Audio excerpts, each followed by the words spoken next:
All right, what's up, everybody? Good to be back. Had an awesome weekend, obviously in Dallas. Got to see a lot of people.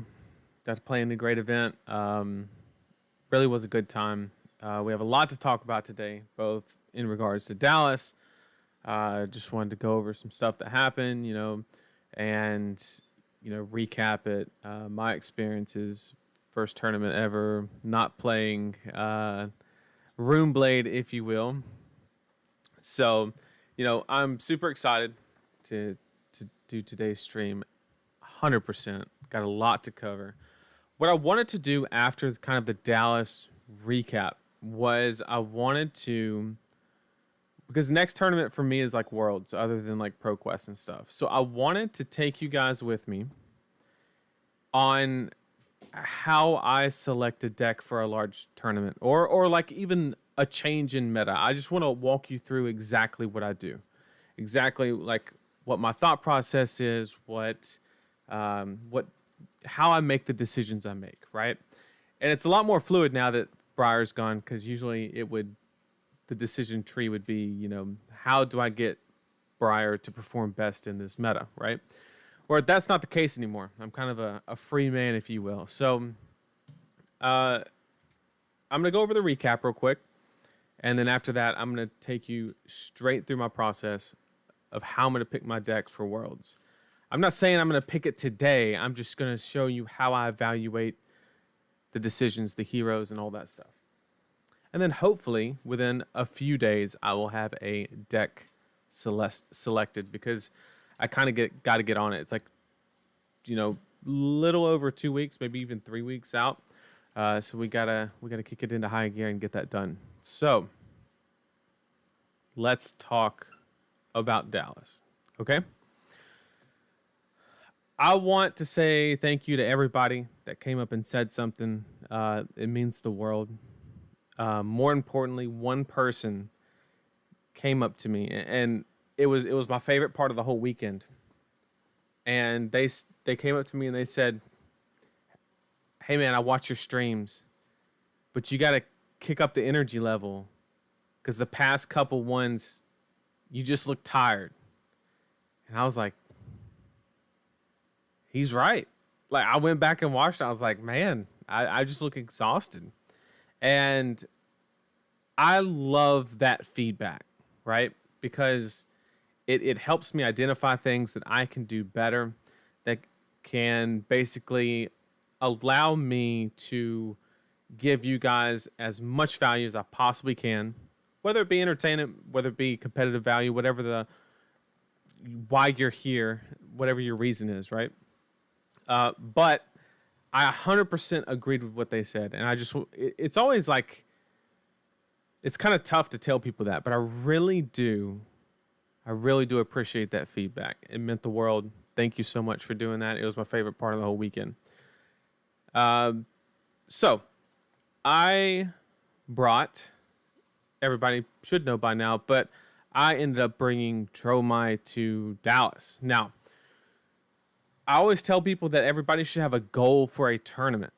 I'm going to tell you what my goal was walking into Dallas. Okay. My goal walking into Dallas was, I had to prove something for myself, not anybody else, but just me. With Briar leaving, I was scared that basically I was a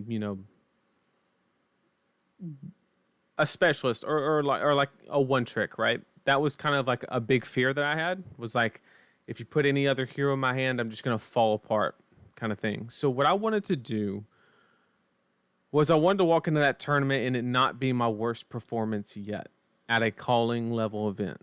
Now, the worst I've ever placed at a calling level event or higher was 40th.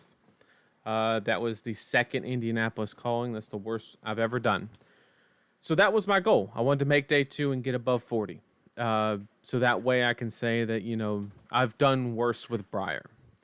That way I could regain the confidence as a competitive Flesh and Blood player that I can play other decks. Although my Dromai reps, I had very little. I probably got a total of 50 to 60 reps, all in all with the Dromai deck. So I was not like extremely prepared. But I think that I know fundamentals very well. So that was my goal. Where I ended up was I went 8-4. Started out 1-2. I lost to 2 Lexis in a row. Super unfortunate.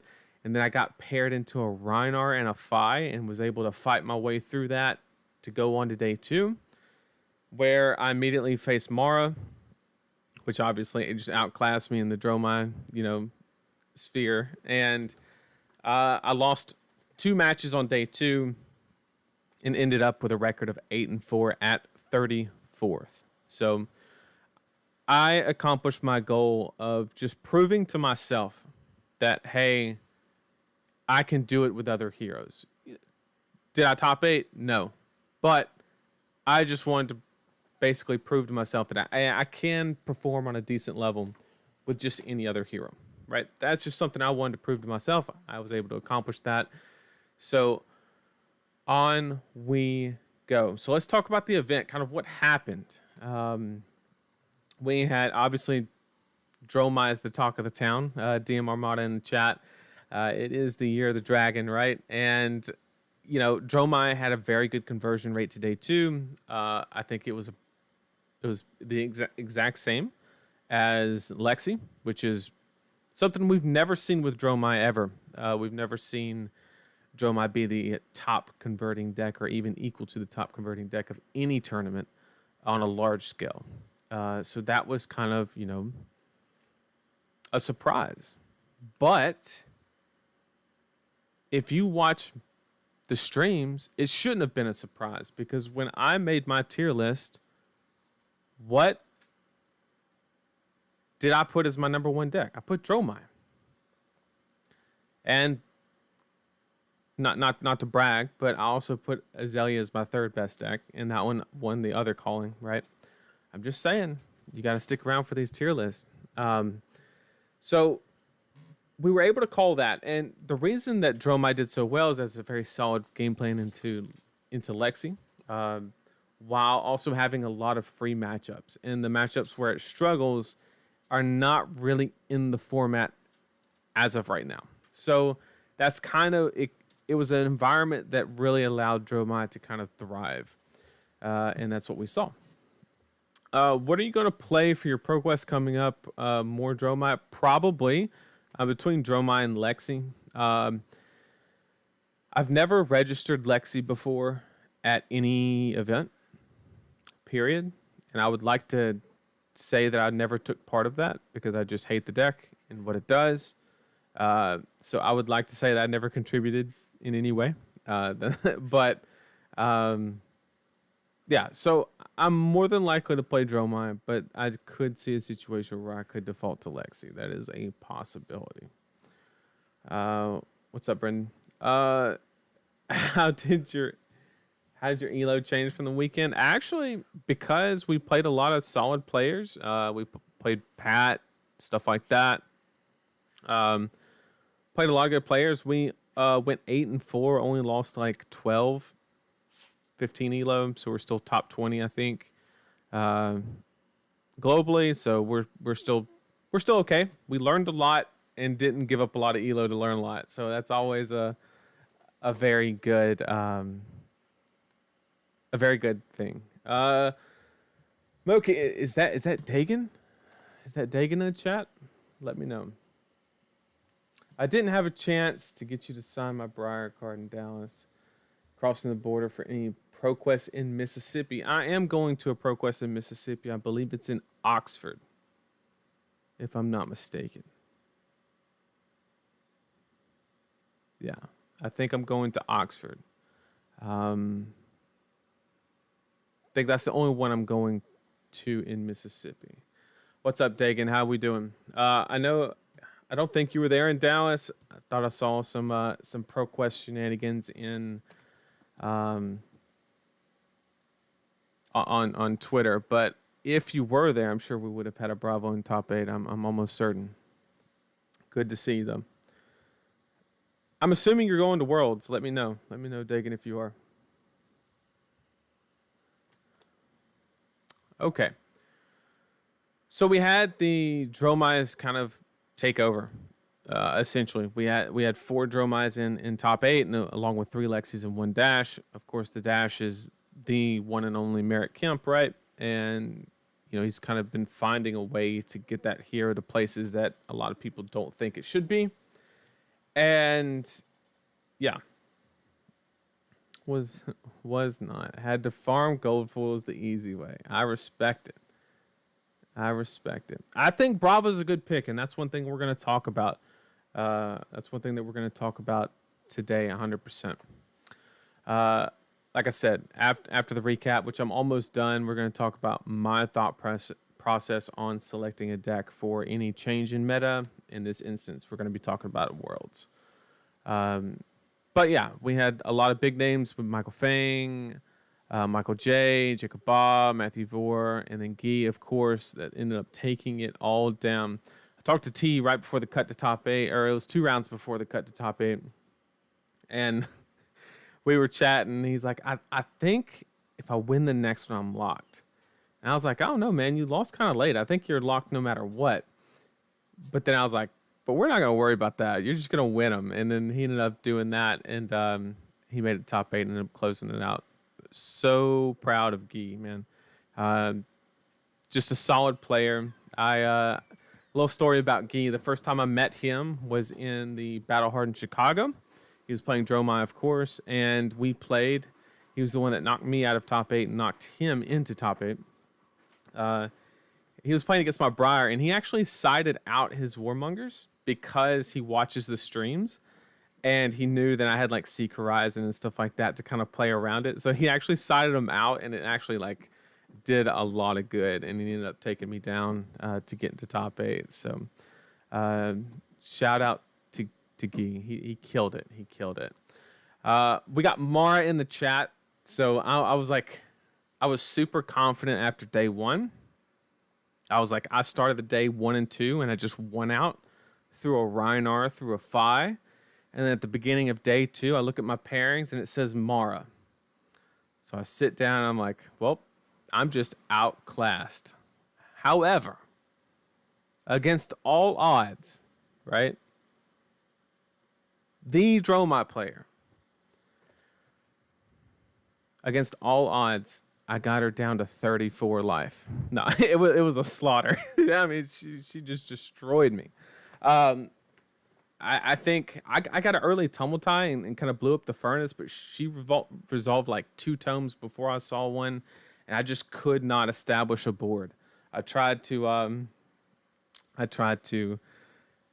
fight for board presence. I just could not do it in that matchup. So it just ended up being, she's playing the more aggressive Dromai. I'm not. And so,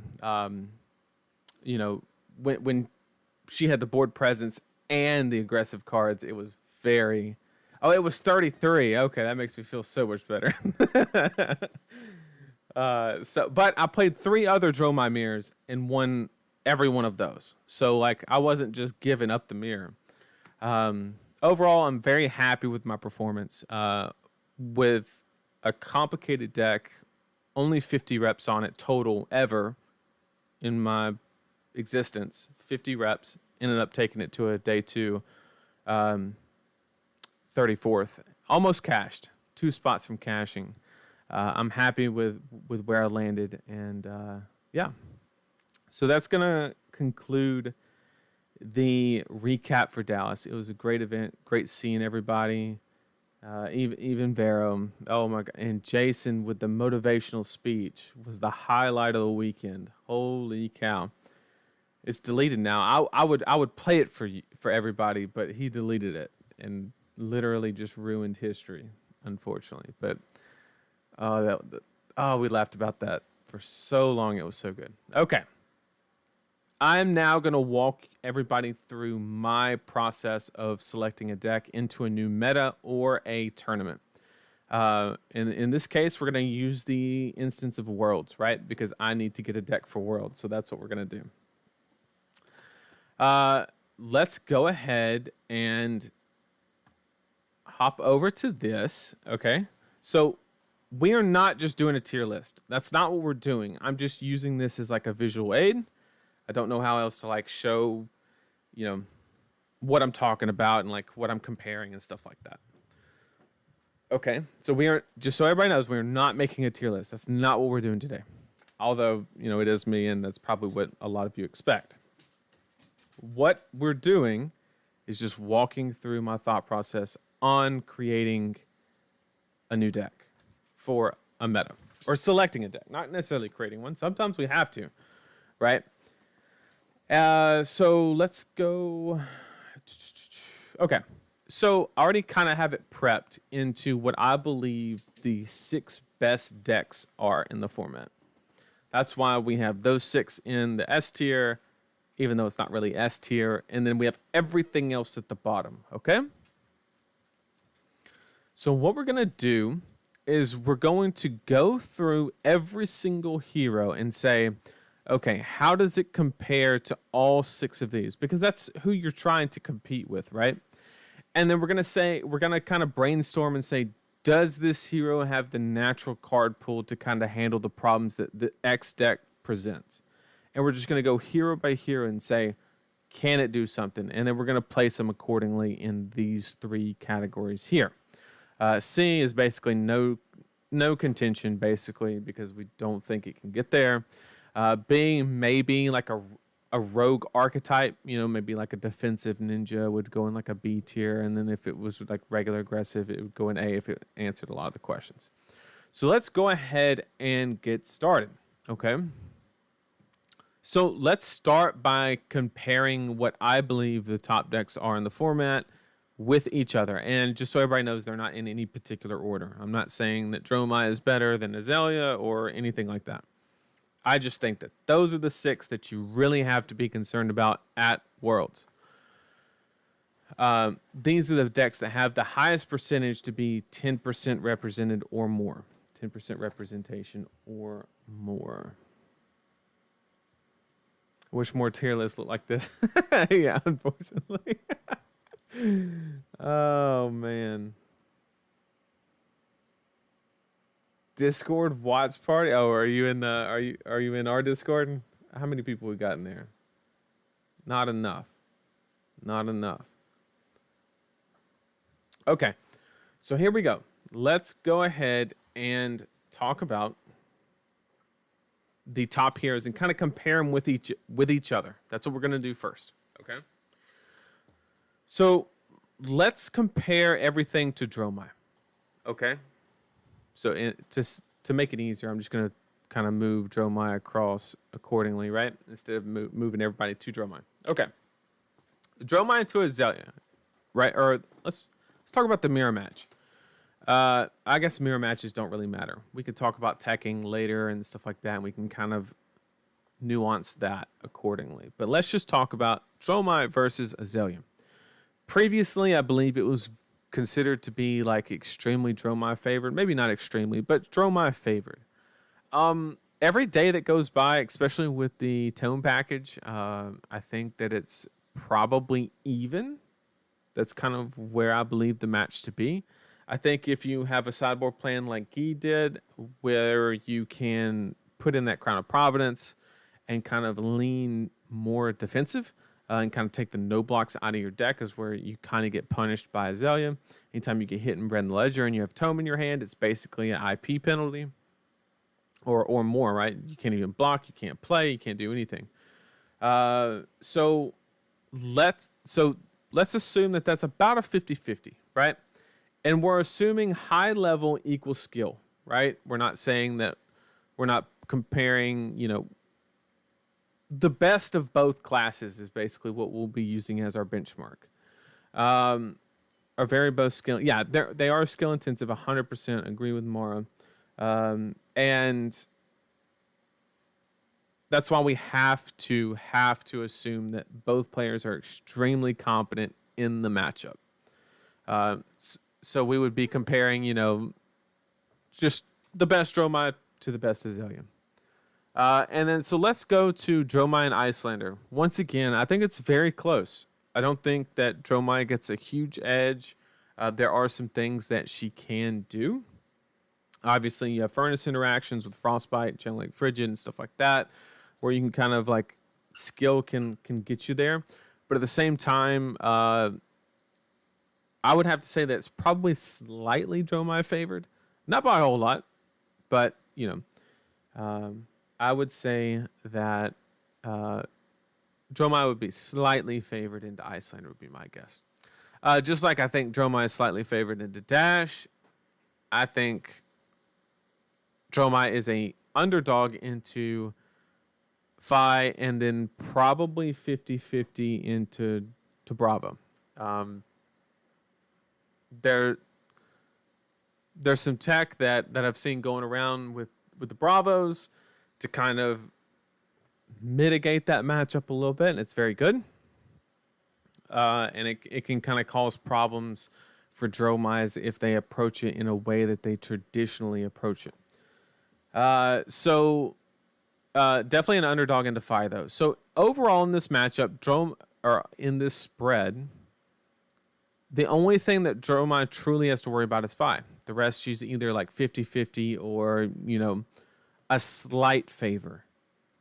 I 100% agree that Ember Blade is a lot scarier because the damage is a lot higher and more consistent.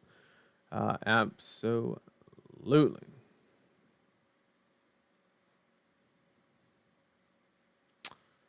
I agree with Vero's point as well. Dromai is a very hard deck to play. I had to witness that firsthand. So much shit you have to keep track of, and it's unreal doing it in person. So let's take Azalea down. Azalea, I believe, is favored into Icelander. So overall, Dromai's in a very good spot to kind of sum that up. Azalea into Icelander is definitely, I believe, to be favored. Although you would think a deck that has a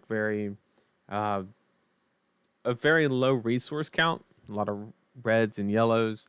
The fact of the matter is some of those inertia effects and just dominate can really do a lot of work into Icelander.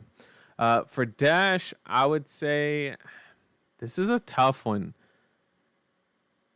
I would say that with the pistol plan, you have a lot of D-react. I would say it's still Azalea favored, even if you have the D-reacts, because you're not really progressing your game plan. And you're not going to be able to set up and pistol a whole lot. Azalea's not going to give you that time no matter how many D-reacts you have.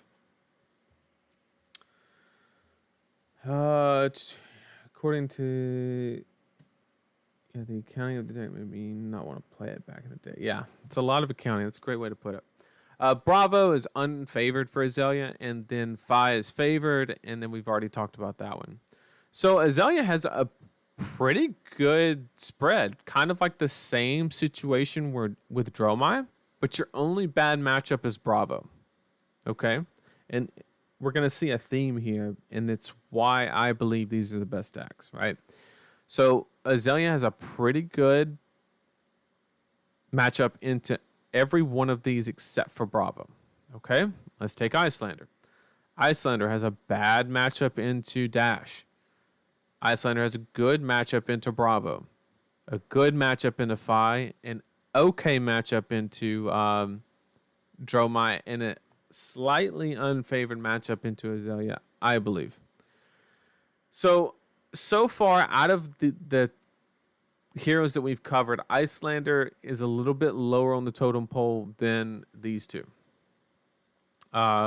Because she has two unfavored matchups in the form of Bravo and Azalea. Let me get caught up on chat real quick. Then again, very early rake is basically 3 Spectric. Yep, absolutely. I'm not going to pretend to be a ninja expert, but personally I felt less afraid of Dachi Fine matchups than Amber Blade. Yep, TCG talk. Congrats on the good run with Katsu. Yep, I'd rather be running Ember. I kind of agree with that. I think Ember is better into Dromai. That's my opinion though. So Icelander kind of has 2 bad matchups, but her good matchups are, I'm sorry, Icelander actually has 3. No, 2. Dash and Azalea. And then the good matchups are Bravo and Fi, and then one kind of 50-50-ish, right? So basically, with this one, you kind of have two bad matchups, but Azalea may not be that bad, so you could almost argue just one. So let's talk about Dash. Dash is favored into Bravo, probably unfavored into, or probably 50-50 into Fi, to be honest. You can kind of lean it more aggressive and kind of compete on that racing. You just have armor, good blocks. You can kind of wait for the Fi to brick. You are unfavored into Dromai, kind of unfavored into Azalea. So Dash also has kind of two less optimal matchups, right? In the form of Dromai and Azalea. And then we'll talk about Bravo. So far, these two decks have one unfavorable matchup, and these two have two.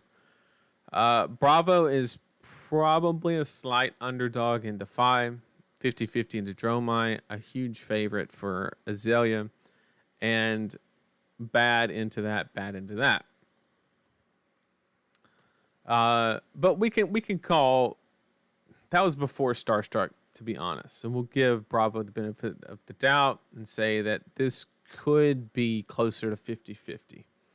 It is, and with Civic Steps as well. Civic Steps, it's going to be hard for Fi to extract value from that. So with that being said, Dash, I think, is only very slightly unfavored in Dromai. Yeah, it's not hugely unfavored, just slightly. I agree with that.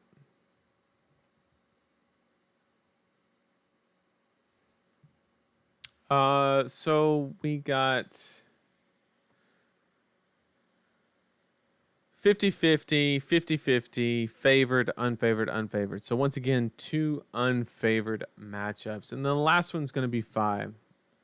Unfavored, unfavored, 50-50, 50-50, super favored, right? So out of all these, basically, it would look something along these lines, right? If we were going strictly off. Now, we have to also factor in percentages, right? One thing that I'm going to do before Worlds, we're going to do another one of those matchup charts where it had all the percentages and like what meta representation and all that. We're going to dive deeper into that onto another stream. So what we're doing here is we're trying to establish an idea of what we're going to see. Okay. So I think as far as meta representation goes, I'm expecting something along the lines of this. If I had to guess. This is from most represented to least. Just off of performance. Okay, so we've kind of... So now, this establishes the problem, okay, that we're trying to solve. This is our question. What hero can we bring to the tournament that does well into these 6 decks? And then we will weigh the ones to the left more than the ones to the right. Okay? So now we just go down the hero pool and say, how do they match up into these 6? Because now we have identified the quote-unquote problem, right? So let's go ahead and start doing that. Let's start with WTR and kind of work our way up. Obviously, we have Lexi and Briar over here on the side. Because and this goes without saying, we are assuming Icelander does not LL because I highly doubt she will. I think she really needed to win one of the callings. She still could in Australia, obviously, but we're not going to bank on that. If that does happen, we'll do an emergency stream. No, I'm just kidding. So let's start with WTR. Let's start with Katsu. Okay, so Katsu is probably about 50-50 into Dromai. I think a lot of people are going to disagree with that. I'll call that bluff. I've felt super confident in this matchup.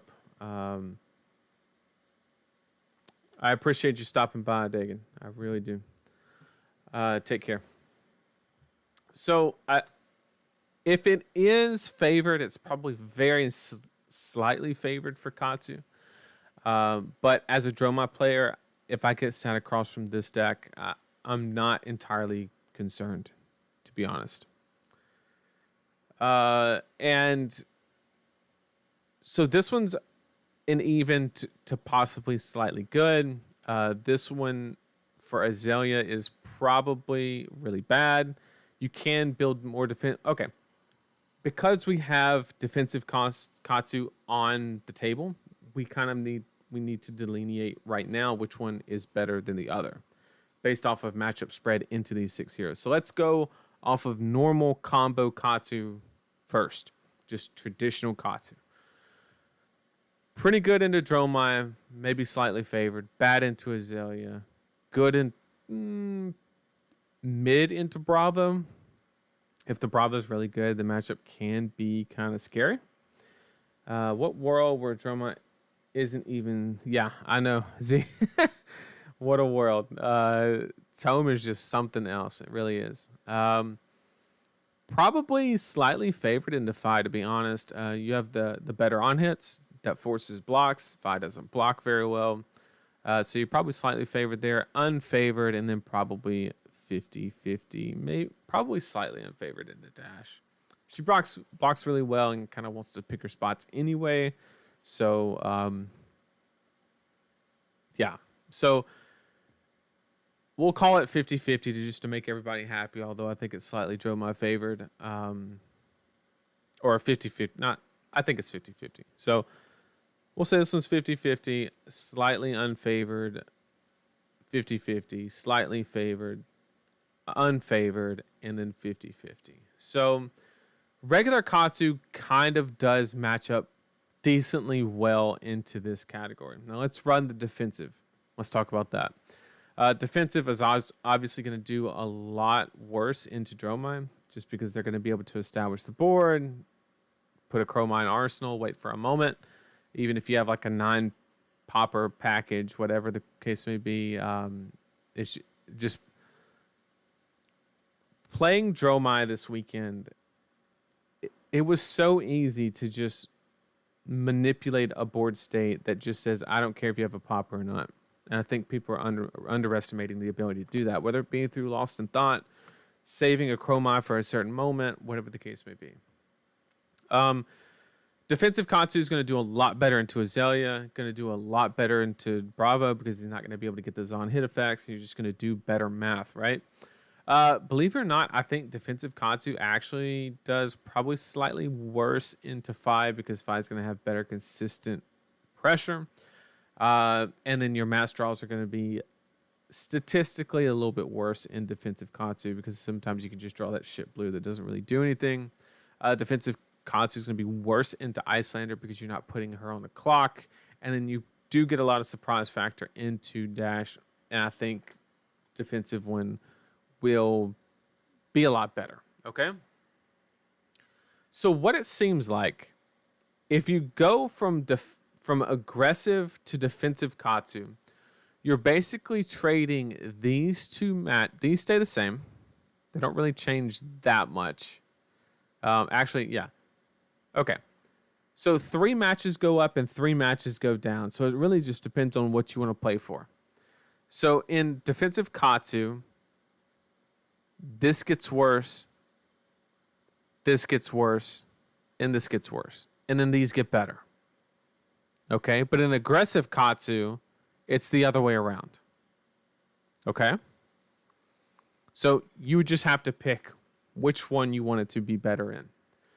Which is, a decision that we have to make once we have a little bit more data, right? But given that Dromai has kind of been on a tear, unless you had some really spicy tech, right, like TCG said, Dromai, I think you need to do whichever one gives you more percentage into Dromai, which I think would be aggressive Katsu. So basically what we did from that conversation was we kind of delineated the fact that if we're playing Katsu, we kind of need to take a more streamlined approach. I think the value for defensive Katsu lied in this matchup right here. You gain a lot of edge here, and it makes a lot of sense. With her leaving, though, I think it doesn't really make a lot of sense. You're just not gaining equity in the matches that you need to be, right? So Katsu is kind of a contender. That's what we're going to conclude. Aggressive Katsu, not defensive. Aggressive Katsu is a decent deck that answers at least half of the decks up top. Okay? So we'll put him in the A tier because he does have some answers, right? And that we'll move him accordingly once we get more heroes and get a better idea, right? Bravo's already up there, so now we need to talk about Dorinthia. Okay, Dorinthia is bad into Dromite. Dorinthia is probably pretty okay into Azalea. You got the fridge. As long as you run a D-React package, it's probably not the worst. The more defensive, the problem is, I'm going to let you in on a secret in this matchup right here, Dory versus Bravo. It's all in the Bravo player's hand. As the Dory player, you kind of have that chain syndrome where you basically have to plan for the Bravo to be super defensive, but if he's not super defensive, and you have shunts in your deck and stuff like that, you're going to lose the aggro race. That's just going to happen. Let me get caught up on this chat. Someone going to bring a road deck, knowing where we're seeing win it. I mean, we'll see. We will see. It won't be Lexi, I'll tell you that much. Prism actually could be. We're going to look at that. Obviously, just Prism's dog shit into Dromai, but we'll see. I was going to do Turtle Katsu going into Dallas, but it was too bad in Dromai. I agree.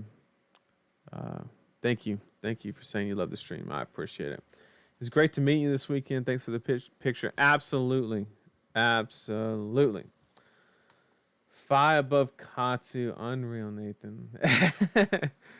It's all because I think Fi is better into Bravo and Dromai is the reason I have Fi. The whole reason you want to bring Ninja is to just destroy Dromai. So I think everybody can agree that Fi is better into Dromai than Katsu is. So if you're bringing Ninja to destroy Katsu, bring the better one for that matchup. It's strictly just that, to be honest. Rake makes Prism unplayable. I agree. I think it was Rhea that said that in a video, that she would play it or something if Rake was banned. I doubt it, but... So like I was saying, the Dory Bravo matchup, it's all in the Bravo player's hands. If you go more aggressive and they have shunts in their deck, they're just going to get blown out. There's just nothing they can do about it. As a Bravo player, a little tip for you. If the Dory player is running Tunic into you, they are anticipating a long, slower game. If they're running Courage into you, they're expecting something a little faster. So that's how you can identify it as the Bravo player. Because Shunt needs Tunic. That's how you know. And then we have Fi, right? I think Dory does pretty bad into Fi. I think that her linear power progression is just slower than the flat curve of Fi. And then Icelander gets kind of weird. I don't think it's particularly great there either, but she is good into Dash. So with that being said, she is basically bad.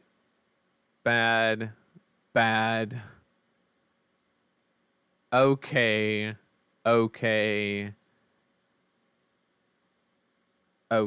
She's probably good into Dash. She was the one who's traditionally gave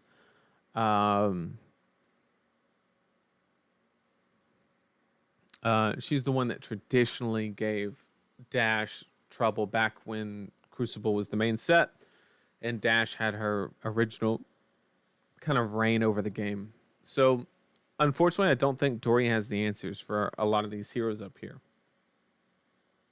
I think I disagree with Dash and Fi. Are you saying the Dory matchup into Dash and Fi, or are you just saying about their representation of being the top 6 decks? Let me know.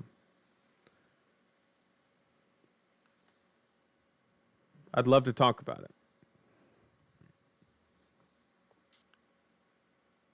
No self-promotion or anything, but look at my base tweet I just posted 2 minutes ago.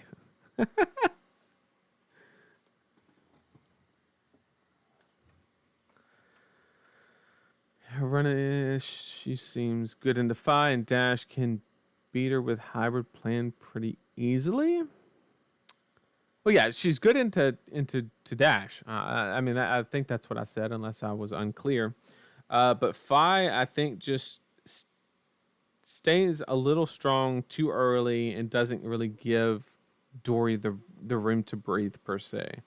I think is kind of the problem.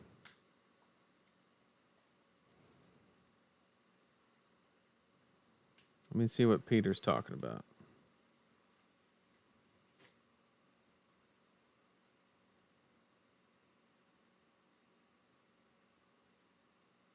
Well, I don't want to check it while I'm on the stream. I'll check it in a little bit.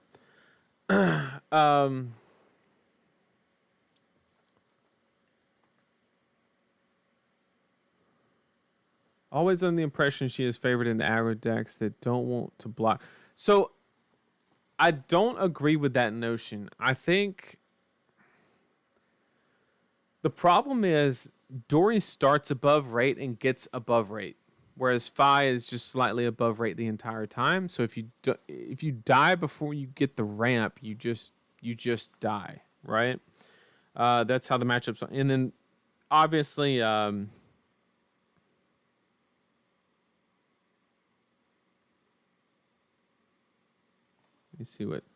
me see what Peter.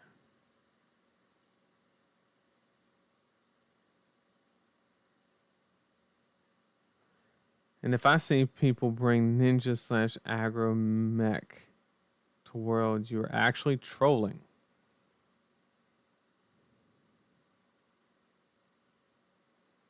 So you're saying that ninja / aggro mech is bad.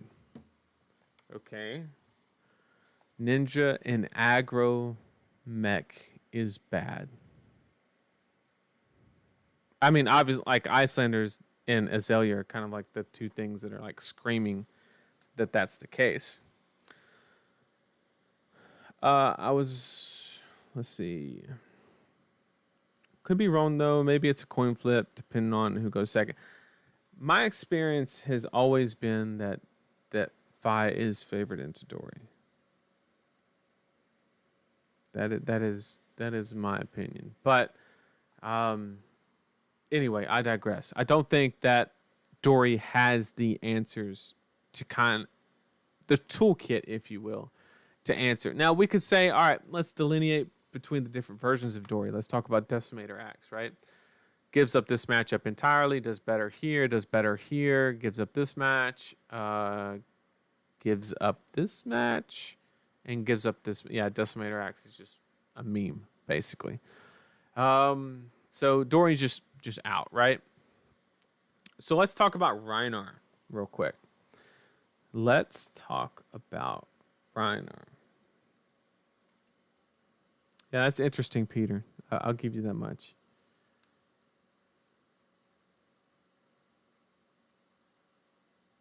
Ninja and aggro mech. I mean, I don't know why you would bring aggro mech. Period. I don't think you're answering a lot of questions. You're going to get fatigued. I think Ninja, there's some validity if you can kind of have some tech to kind of help this matchup and, you know, a D-React plan to kind of answer these two, maybe. But yeah, I do understand. It's not the answer. Just don't bring something that just beats Stromae. Probably a bad idea. But what about Cleave? Axis Dory, I think, is actually pretty decent, to be honest with you. Axis Dory is not helpless into Dromai. Can be pretty good into Azalea because it wants to be very defensive. Has the D-React package. Can grind out Bravo pretty easily. Actually pretty good into Fi. Horrible into Icelander. And probably not great into Dash. Reinar does very good into Dromai. Does good into Icelander. Does good into Dash. You could probably tech it in a way to kind of fix these two. I think this matchup is hopeless. I think you just have to like hope you draw Blood Rush Bellow for this one. But these, You can Scowling Flesh Bag out of a Pummel in this situation. You know, there's a lot of value to be had there. You have a good armor suite now. You know, a lot of things you can do. And then as long as you have the appropriate defensive package for this matchup specifically, I think Rhinar can answer a lot of these.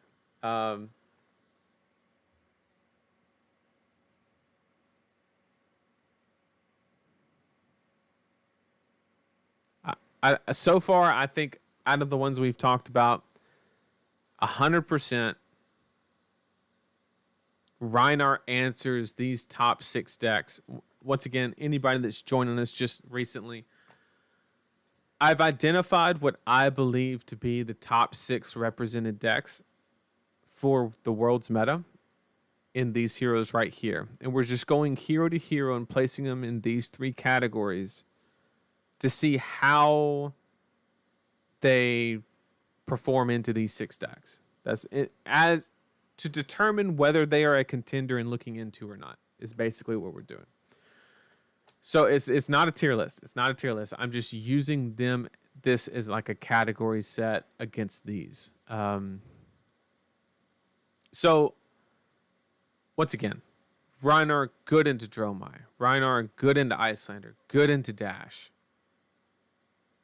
Bad into Fi, but like can probably fix these and make them at least 50-50. It seems like Rhinar is very much so worth looking into. 100%. 100%. Oh, we got Ed Knight in the chat. Now that Ed's here, we can do the appropriate. No, I'm just kidding. Rhinar good into Lander, though. I agree. I 100% agree. Tier list with more explanation. It's exactly what you asked for, Brennan, and you didn't even know it. You didn't even know it. Okay, so far out of the 3 heroes we've analyzed, Rhinar by far answers the most questions, believe it or not. So now we move into Arcane Rising. Okay, Peter's here, so we're going to make him wait on Kano for as long as possible. We have 2 Arcane Rising heroes right here. So we're going to talk about Viserai. Okay, Viserai can probably be teched to deal with Dromai a decent amount, right? Not anything like super amazing, but like I think it can be teched. Even with Nebula Blade or Reaping Blade, whatever the case may be. Is it going to be favored? Probably not, but you can probably like get it to a decent place, right? Into Azalea, I think you're awful, to be honest. Into Bravo, if the Bravo player knows what they're doing, you're probably bad without Rosetta Thorn. You lost a lot of your closing power. Into Fi, I think they can just outrace you now, especially without Rosetta. Icelander is a bad matchup. We don't need to talk about Viserai anymore. Viserai is just donezo.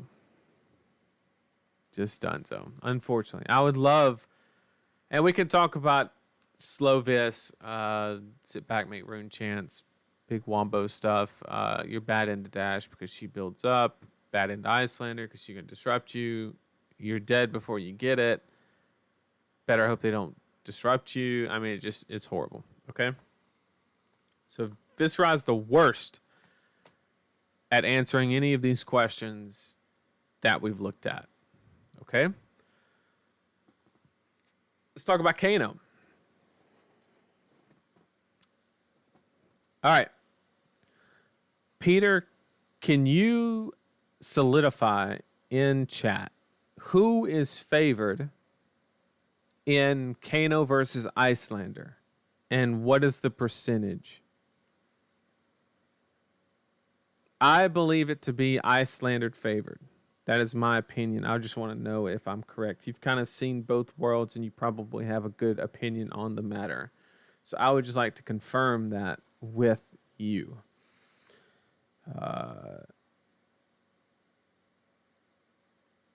Viserai chose peace. I think it's Icelander favored. I'm like 90% sure.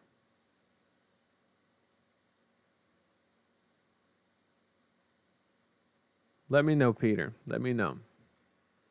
I'm like 90% sure it's Icelander favored. But I could be wrong. I could be wrong. Okay, so Kano into Dromai, pretty bad, right? You're just like racing before they can get Thamai out, and then against Azalea, like dominate, right? Pretty rough stuff.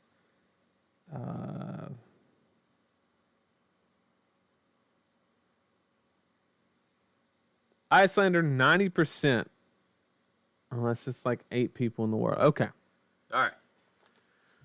So it's been decided. Okay, so unfavored, probably slightly favored, unfavored, probably unfavored. Kano's probably in B tier, to be honest, or like in the middle of the road. Can answer some. If you really want to target something, it could be a deck, right? If you think there's going to be just a ton of Phi to be there to kind of pick on the Dromais, maybe you could entertain it, but like you're not really targeting a whole lot. You're just not. So it's probably going to be in C, maybe the bottom of B as far as answers are concerned. Okay, let's go ahead and go. Sorry that there's like not any more explanation than that. Yeah, so even if Kano just obliterated Bravo, right? Which he probably does if it's a good Kano player. It still doesn't make it that good, right? Bad matchup. Let's say extremely good matchup, bad mid, right? Not that good of a spread.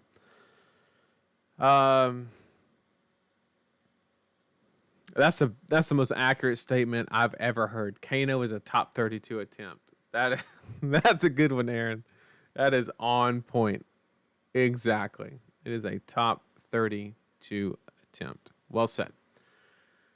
Okay, let's hop up to No Hero and Crucible. So we have to finish out Monarch, or what is left. Okay, let's talk about Bolton.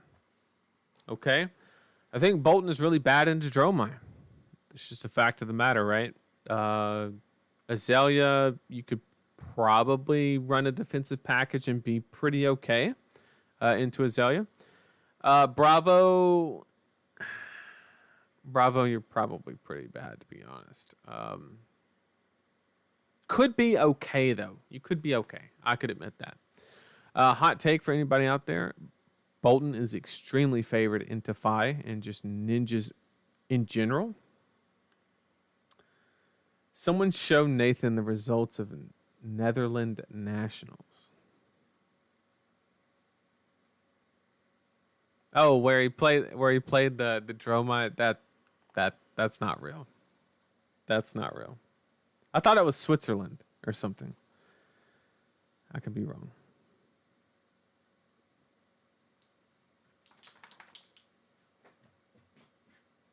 Yeah, I don't. There's nobody in chat that can convince me that Bolton is anywhere near 50-50 into Dromai. No shot. No shot. Yeah, I think Bolton's pretty fine into Bravo. Could be fine into Azalea. Really good into Phi.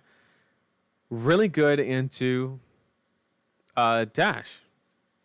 So Bolton, if you look at this scenario, you are worried about quote unquote the best deck at the time, but you have a very good matchup spread into a lot of the stuff. Give me $5 to believe it. I'm going to have to hard pass. You don't think Bolton is 50-50 into Dromai? No, Josh, I know Bolton is not 50-50 into Dromai. 110% sure. So, I've heard Nathan's opinions on Riptide. So Bolton actually answers a lot of the questions. He can answer Azalea, depending on the situation. I think this one's probably slightly unfavored, just a little bit, right? Just because inertia and seek and destroy and cards like that. can kind of ruin that combo, and there's no way you're running Raiden into Azalea. Give that up.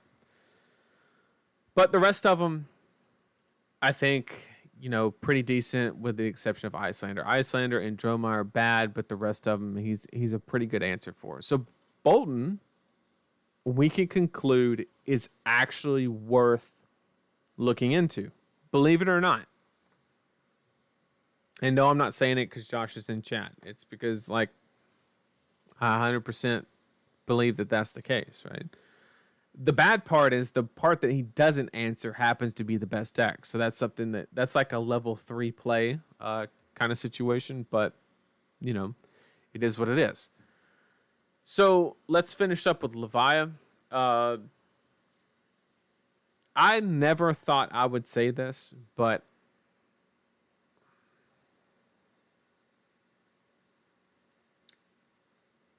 this is going to sound so stupid. Chat, check me on this one. Is there a reason to play Levia over Reinar? I know that sounds crazy. Oh, that sounds crazy. But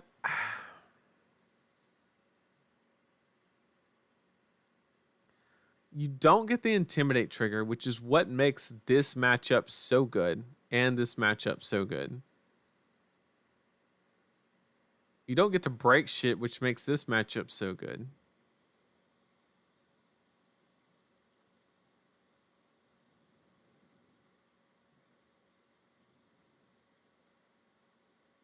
Man, Sant, we'll enter the chat. That is not waifu tax. Sorry. That is not it. Oh, man. Intimidate ain't shit anymore. I kind of agree, but at the same time,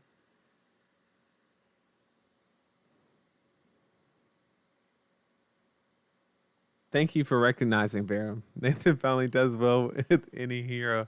Suddenly a multi-hero all-star. About time we recognized. Yeah, higher damage blood rush. I respect it. So Levi into Dromai, you can kind of block out.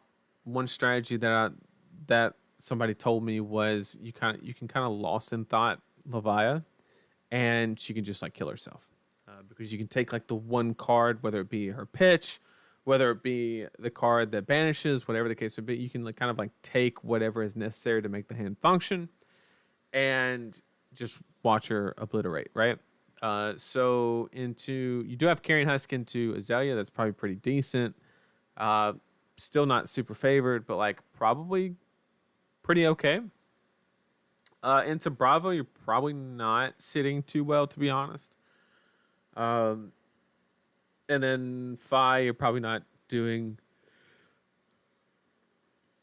I think against Phi, you have to be running kind of hot. Yeah, I think Levia just doesn't answer any of the questions as well as Reiner. Unironically, Bolton can handle Dromai. Please explain. Please explain. Huskin to dominate is always good. 100%. I agree.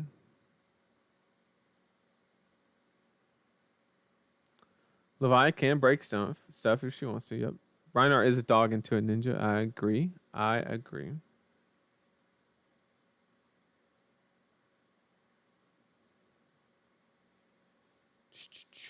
She can easily 25 put. Yep.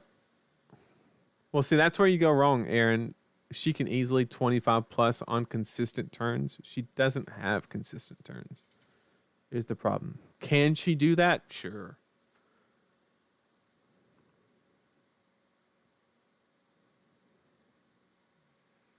Bert's in a weird spot where Intimidate is strong, but just pushes damage but get them on hits. Yep. Absolutely. Intimidate underrated. Yep. That's kind of where I'm at. I kind of agree with chat. Bolton has a relevant amount of proactive poppers. He can have some good turns, but on average, yeah, Droma's favored. Yeah, I can agree with that. I'm not saying he can't win. I'm just saying that he doesn't answer that question is all I'm saying. So I'm going to put Levi kind of above Kano as far as like what he can answer, right? So far, these are the heroes that best answered these ones. These have no competition. These only answer a small, minute amount of the problem, right? So let's go ahead and move on to Tales of Aria. Oh, wait, there's no heroes left. So we'll skip Tales of Aria. They're all gone. So after that, we have, what is it, Azuri? I don't know how else to say this, but with Lexi LLing, you lost your reason to play Azuri. Right? On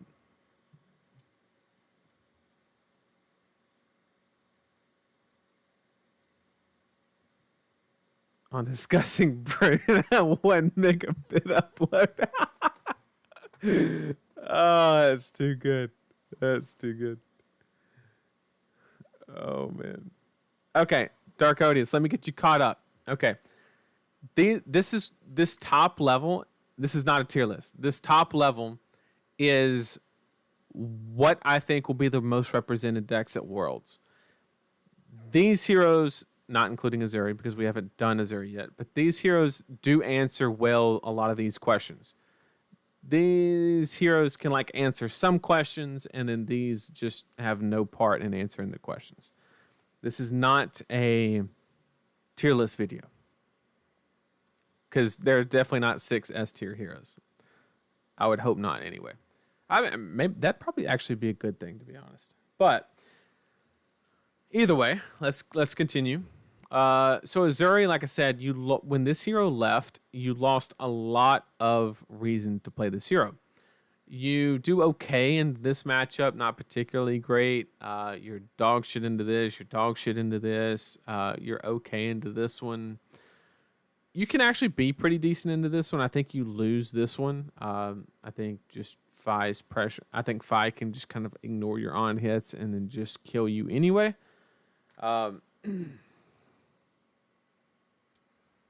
Then why is this on tier maker? Because like I wanted to lay it out. I don't know. Give me a break. Oh man. Noah, there's not any other diagram. It's tier list or bust. Everybody knows that. This man knows squares. All right, let's let them pointers point. Okay, so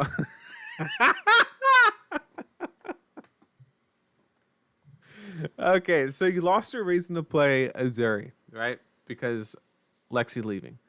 You're bad here, good here, probably slightly good to mid here, and then kind of bad here. Just not really doing a whole lot. Maybe bottom of B. She has some answers. If you really want to target, you can probably build a list that does very well into these two, but you're just giving up so much. I can't put her there. He did it.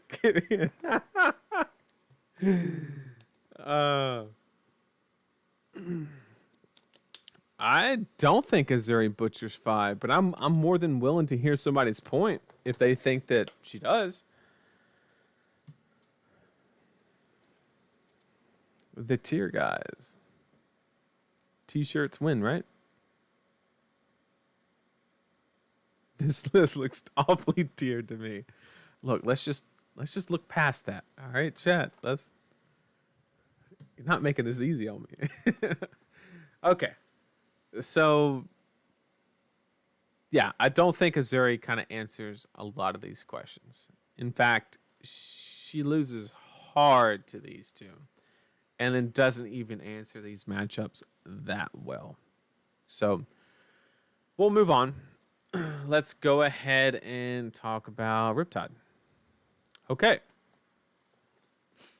Once again, I think one of the reasons to play Riptide was this hero right here. I think Riptide actually did pretty good into Lexi. Riptide does fold on Icelander and Dromai. Probably loses the Fi matchup. Depends on when you draw collapsing trap, to be honest. You can probably get grinded out by dash, and you probably can by Bravo as well. And you're probably very favored into Azalea. Very favored. Um,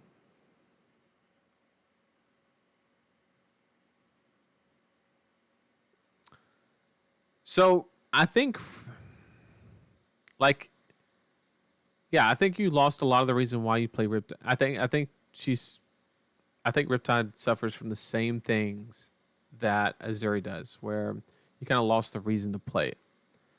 So we'll put them right next to each other. Maybe something like that.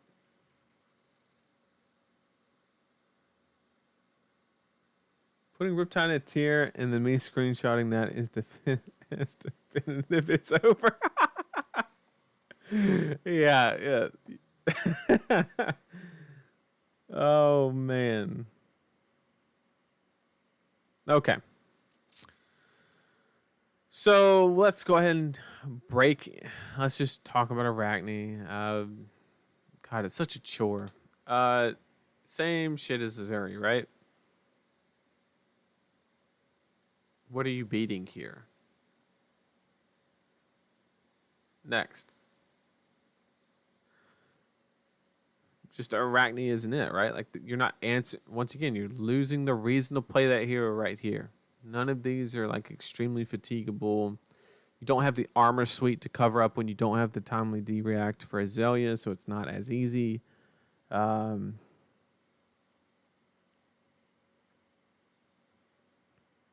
Riptide. Nice one. Roll Tide. Put my boy in B. He deserves it. Sorry.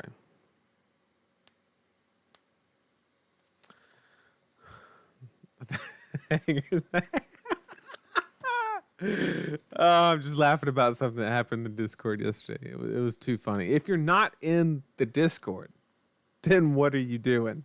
I'm telling you. Every evening there's like 5 or 6 people in there chatting. We're having a good time cutting up. It's hilarious. If you're not in there, I will warn you though, if you come in, just have thick skin, like people just like to rag on each other. It's just how it is, but feel free to dish it out too. It's all welcome. So let's go ahead and talk about Vincent. So Vincent kind of has a problem into Dromine, not in that it's not the worst thing on the planet. You obviously have a decent amount of poppers. The problem is a lot of the poppers are exactly what you want to be sending at Dromine. I could see a version of the list that could be built to do well in Dromite. It's going to take a lot of tinkering, but I think it can be done. I think Vincent can have a good matchup into Azalea. Carrying Husk, you have a large amount of armor. You can build it more defensively. You're only trying to do one thing on a lot of turns anyway, so what is Red Ledger actually doing, right? Bravo, I've kind of solved that problem. If you've seen in a previous stream, we've solved the fatigue problem, quote unquote. The problem that we couldn't solve was solving the fatigue problem and beating Lexi. But Lexi's gone now. You're probably losing this matchup, but not by like a horrible amount, to be honest with you. This matchup is probably atrocious, to be honest. But something could be figured out. I'm not entirely sure. For Dash, you're probably just mid into Dash. Because Dash doesn't have to interact with you. I think she can just build on. She has the natty AB in the boots, and I think she can just kind of wait you out and kind of, you can't really, I don't know, it's tough. It's kind of tough. So I think Vincent is a decent answer. I know A lot of people would never expect that to come out of my mouth because I'm kind of down on Vincent.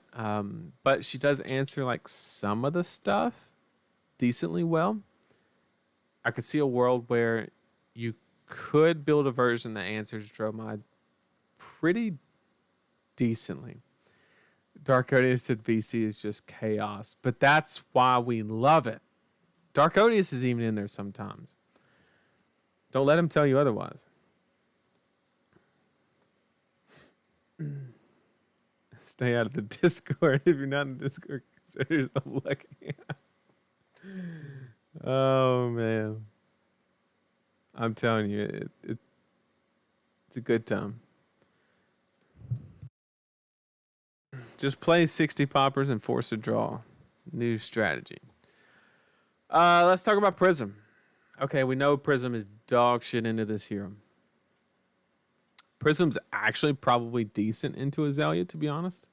Has to go really tall. You have a lot of ward to kind of shelter.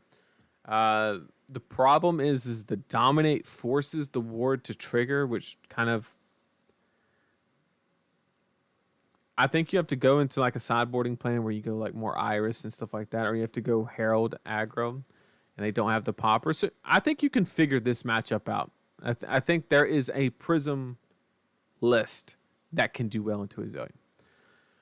I have yet to see one that performs very well into Bravo. I know we have the whole Iris thing that's out there. I'm gonna give Prism the benefit of the doubt and say that it is slightly Prism favored. I don't know this. I'm just taking like, whereas before it was like very Prism favored, I'm just taking that same premise and scaling it down because this Prism's obviously not as good as the last one. But I'm pretty sure that if you go on the Spectra Iris kind of train, I'm sure you can figure something out that is favorable into Bravo. Okay? You're probably very bad into this. You're bad into Dash because they're going to high octane the shit out of you. And I assume you still win the Icelander matchup. So Prism actually, believe it or not, answers what? 1, 2, 3? No. 1, 2, 3. Half of them. So you're kind of sitting right here.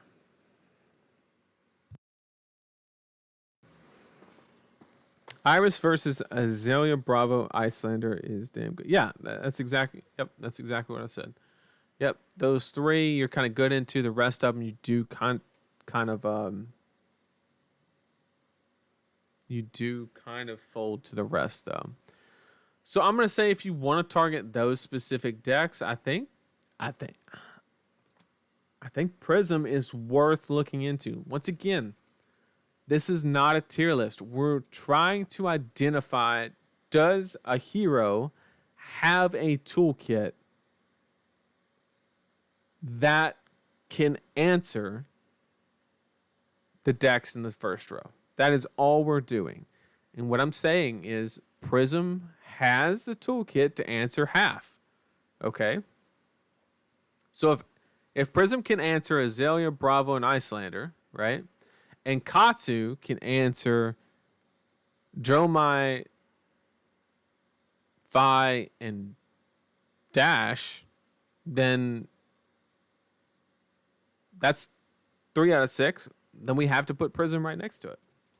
So I think Prism is the worst best answer. We'll put it at the bottom of this one currently.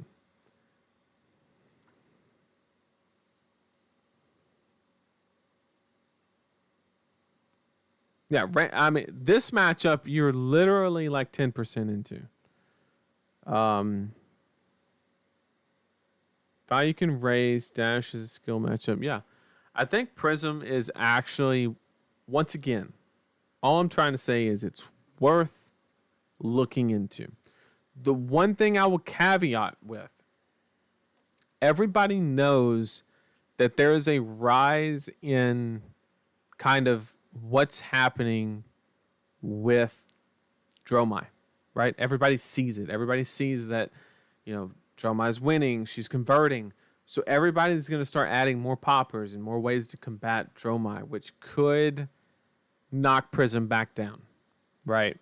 You could run into a Phi that instead would normally have 3 CNCs. Maybe they're running a little something extra to hedge or something. You just never know. Or Phi is probably a bad example, but maybe Dash running more of those popper packages, instead of other stuff. So that's just something that you have to be cognizant of. But what I'm saying is Prism does have the ability to answer some of these questions. It's just, are they the questions you really want to be answering is the question. Okay, let's move on.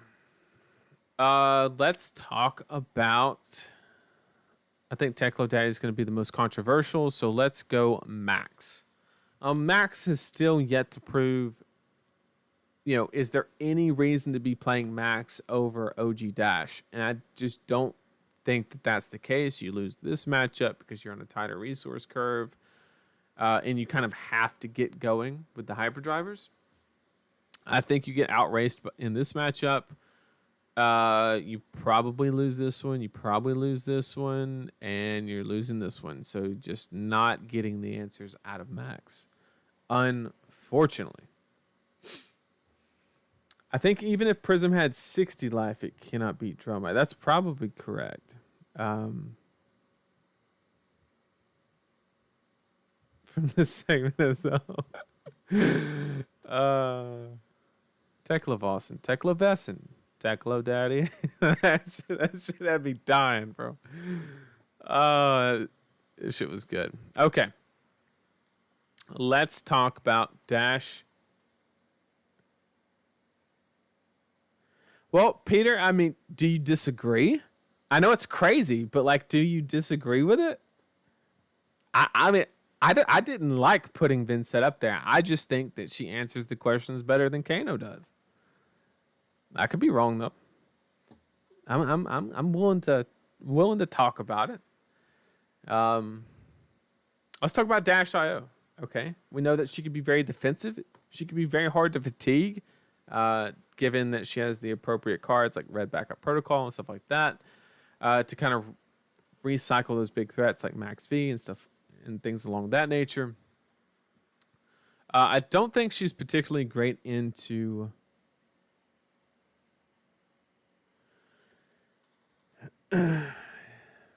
Nathan, I'm a chronic Runeblade player. How do I cope with this format?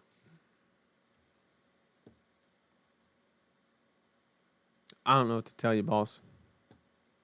It's not looking good out there. It's dark days for us Runeblade players.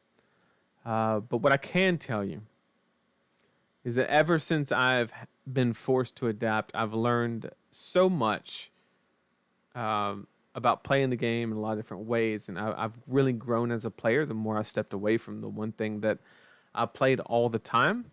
So I hate to say it, I don't have an answer for you. There's no secret tech on how to make Runeblade good again. But what I can say is branch out, try some other stuff, and I promise you, oh, me too, man. Nothing would make me happier than to swing for 2-2 one more time. I mean, I miss the shit out of it, to be honest with you. But it is what it is. And we can't do anything about it. And she's not good enough to play in Living Legend format unless they unerrata her, which I doubt. But let's get back to Dash.io. Sorry, I wish I had some secret tech for you to kind of get you back in there with Runeblades, but it's just not there, unfortunately. So, Dash.io, like I said, kind of hard to fatigue. Kind of bad here. You don't really have the armor nor the ability to block. You're probably pretty bad here. I'm not sure about this one. You're probably pretty good here. I think with boom grenades and cards like that, I think you can actually reliably kind of outrace Phi. And you have more on hits and stuff like that. This you're probably pretty decent into. Your breakpoints mean a lot more, which Icelander doesn't have a whole lot of armor. It doesn't have the ability to kind of counter that.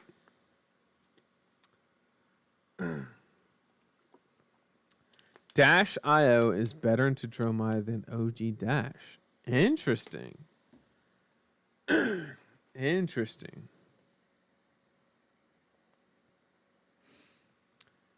So you're probably pretty. You kind of win these. You're probably gonna lose this one. Maybe not though, because you got the breakpoints.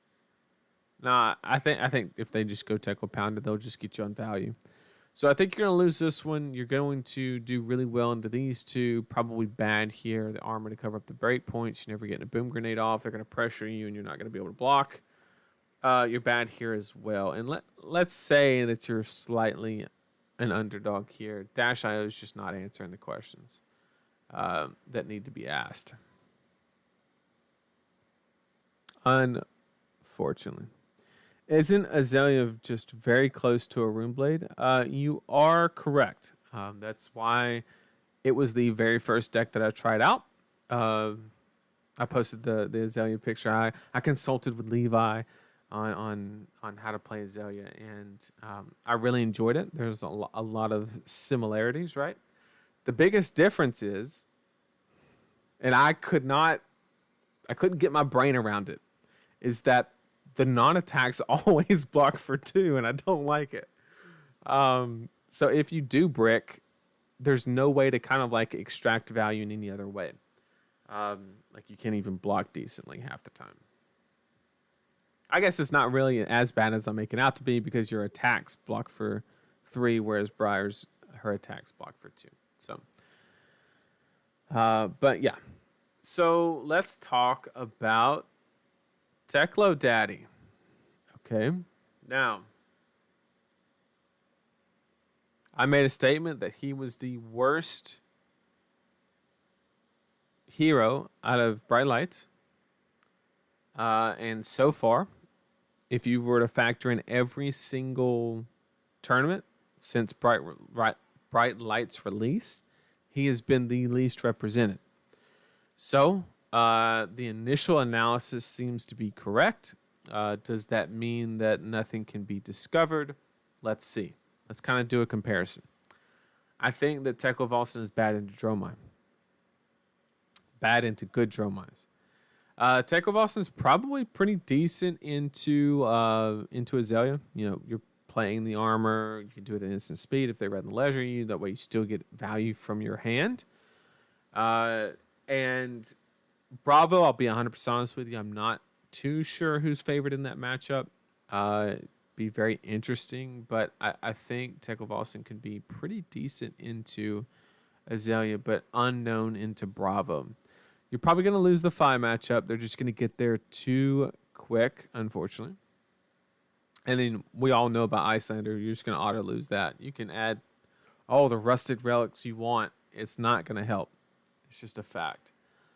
And then Dash, I think you're unfavored because they're just going... While you're building up defensively, they are going to be building up offensively, right? In the form of other board states, right? So I would say that he doesn't answer, he can answer, he doesn't answer, he doesn't answer, mid. Just overall not doing too well, to be honest. Not like the worst deck in the world, just... You know, let me get caught up on chat real quick. Hot take, Collider might be better than Boom Grenade. I can agree with that because you always extract value from it. The only difference is it's a 1 cost instead of a 0, but I can get on board with that. I think Teklo Volson just needs a little bit more. I think he needs more cards that say scrap on them. Yeah. Oh, Teklo goes AB3 and pistol versus Icelander. Don't worry. Yeah, and does what? Teklo goes AB3 and pistol and does what, right? A good Icelander is just going to take that down. Teklo Daddy needs to get his life together before coming back as head of the household. That's a fact. right? Won against an Icelander with Teklo today on stream. I'm gonna go watch that because I would love to see it. But I did see her thumbnail. I was going to watch it, but obviously I had to stream. So I think the thumbnail was something along the lines of she believes that the sentry bases are traps, which could be the case. So my analysis of Tekla Volson could be wrong. The one thing that I do know is correct is you need to actively be boosting in Tekla Volson, because playing scrap and getting the pieces into the banish zone is just not as efficient as just boosting them straight there. That much I have 100% figured out. Like, you need to be boosting in Tekla Volson, but I've been saying that since day zero. So I think this is a good place for him. Maybe there's some other stuff kind of going on. It's entirely possible. So if I am basically, let's see what value we can get from this graph, or chat's giving me a hard time, this tier list, quote unquote. Once again, in case we got anybody new here, the top row is not S tier decks. It is the most represented decks at Worlds, in my opinion. And these are the heroes that have the best answers to the most of these. These have very specific answers to certain heroes, but not as well across the board. And then these heroes just don't really answer that much at all. So the way that I would approach my analysis from this point on is I would start with these heroes and say, is there anything that I can build here? I would wait for more meta analysis. Basically, I would start working on these and kind of figuring out which one's the best option. If we think there's more Jomai, I would lean toward Reinar and Katsu, and so forth. If I thought there was more Azalea, I'd probably lean more toward probably Reinar or Bolton, maybe. Back to Nathan says value drinking game. Oh yeah, that's a good one.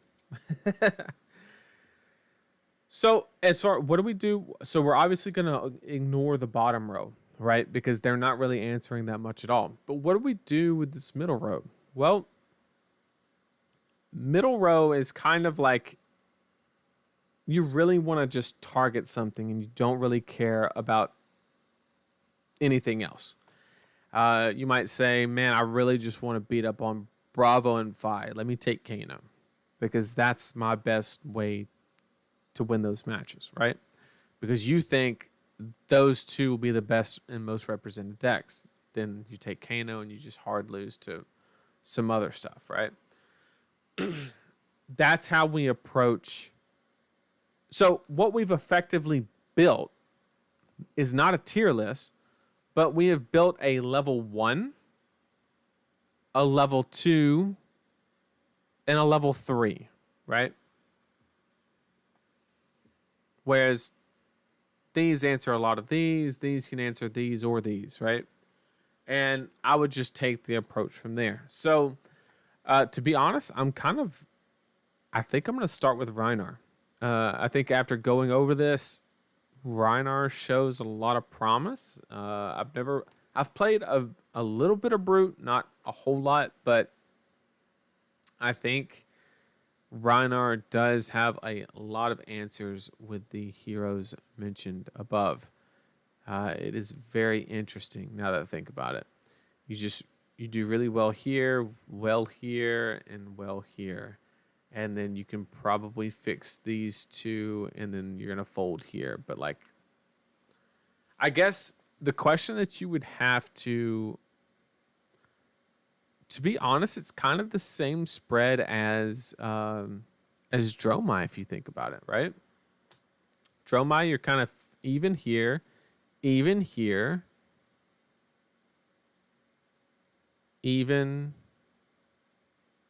favored, unfavored. It's almost the exact same matchup spread as Reinar. The difference is you would consider the mirror match a Dromai match, which is extremely favored, right? So if you want the same matchup spread as Dromai, but you don't want to play the Dromai mirror, play Reinar. That's the card guys on Bolton for World.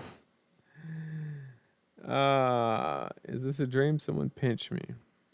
So it's not a tier list. You'll have to go back. I've said it a couple times throughout the video. This is just the top row is just most represented decks at Worlds.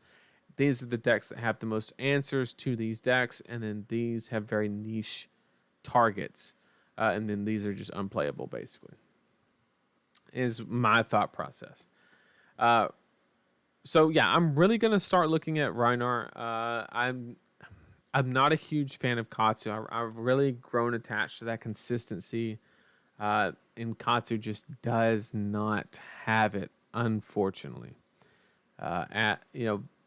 Basically, you draw the wrong hand. You don't have starters. I mean, it can just get really rough sometimes. But I appreciate that, Z. Yeah, I think that's a great way to look at it. Is the same spread as Dromai, but the mirror match, quote unquote, is better. So, Reinar has 0 blocks. Yeah, but like he can do other cool stuff.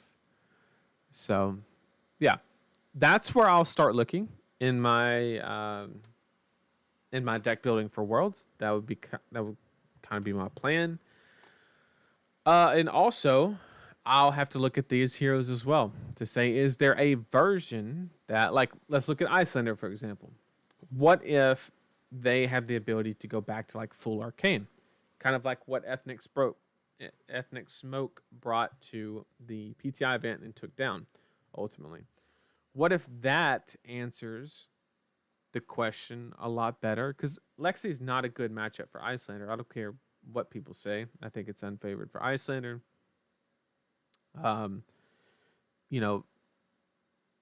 Maybe that arcane can kind of, because when you're fusing Eisenhower Weathervane, it kind of sucks for Dromai. I'm gonna be honest. It's like you're Arcticing them every single turn, and they just can't ever establish a board or even a Thamai. So that version of the deck probably does better into Dromai. It definitely does better into Azalea because you can kind of like hard shut her down.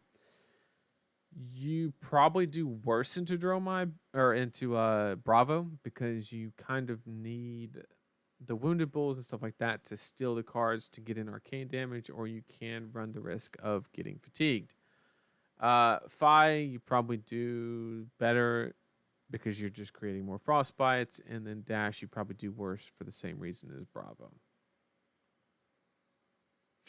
Before last weekend, we saw people go back and forth on Tome of Imperial Flame and Dromai, and after watching the mirror match, Tome versus no Tome, even Remembrance versus no Remembrance. Do you think good/pro players usually hate randomness, so they will get? Well, that's the thing. You don't have to play Reinar in that way. You don't. Just because you have Scabbies does not mean that you have to roll them, right? I think that's what separates like the best Reinar players are the ones that say, look, my hand produces 6 damage and I accidentally acquired full tempo for whatever reason. You played a CNC, they had a bunch of 2 blocks, they blocked 3 cards, and you have like full tempo, right?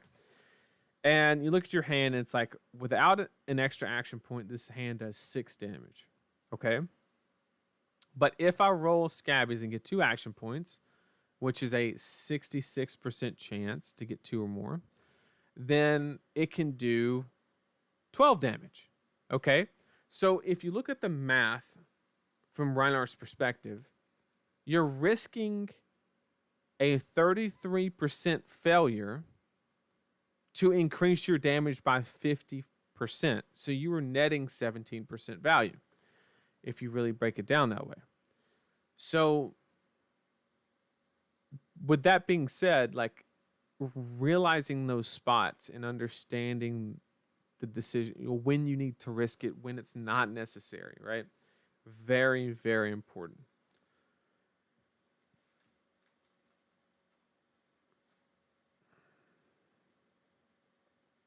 Kano did top in Milwaukee. I mean, yeah, sure. So one thing is I never take one top 8 into consideration, especially if it's a battle hardened. Not to say that they're not good, not to say anything like that, but it's just too small of a data point, right? We don't know what their matchup spread was. We don't know what skill level the opponent.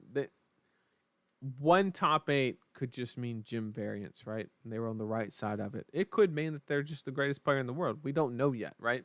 That's why we can't look at one isolated instant. But I saw 6 to 8 Kanos at the calling, and one of them made day 2, I think, if I'm not mistaken. I'm pretty sure it was 1. So that's my data point, which is a much larger data point. Canada's been playing very well. Yep. Absolutely. It's a very large barrier. As someone who has little to no experience with drama, that was nice to see the difference. I agree, Wesley. It was... Tome is just a card. I mean, Tome is something else, to be honest with you. Random plays Reinhardt well, and with the randomness, there's always the risky and conservative line or trade-offs. Yep, absolutely. I 100% agree. Looking ahead, do you think LSS will... Oh, what's up, Quack? Looking ahead, do you think LSS will come out with new heroes similar to Tails now that 3 are LL? Will they introduce new heroes that are Ice, Lightning, Earth cards unplayable? Well, they're going to have to reincorporate the cards into the game, right? Because now you can't, or after ProQuest season concludes, you just can't play with anything really from Tales of Aria, or most cards from Tales of Aria. So they can't leave it that way. So what it seems like is we always like revisit parts of the world of Wraith, and so we will go back to Aria one day, and they will reprint a Elemental Runeblade and a Elemental Guardian, an Elemental Ranger, maybe even Elemental something else, right? And with that being said, you know, I think they have to. When? It could be a year before it happens, right? It could be quite some time. But Briar has been very close to living legending for what, a year now? Like LSS is known for a year now that Briar is basically going to LL. Oldham was kind of out of nowhere, and so was Lexi. So we'll see when that happens. I think if only one gets created, it'll be the Elemental Runeblade, because that one's been known for longer. But we'll see. Ice taxes suck when everybody's pitching paycheck to paycheck. We can go back when we get credit for pay. Yep, absolutely. Pitching paycheck to paycheck. Love it. Yep, Ice is almost fully out of the format. We just have Icelander left, and we will see.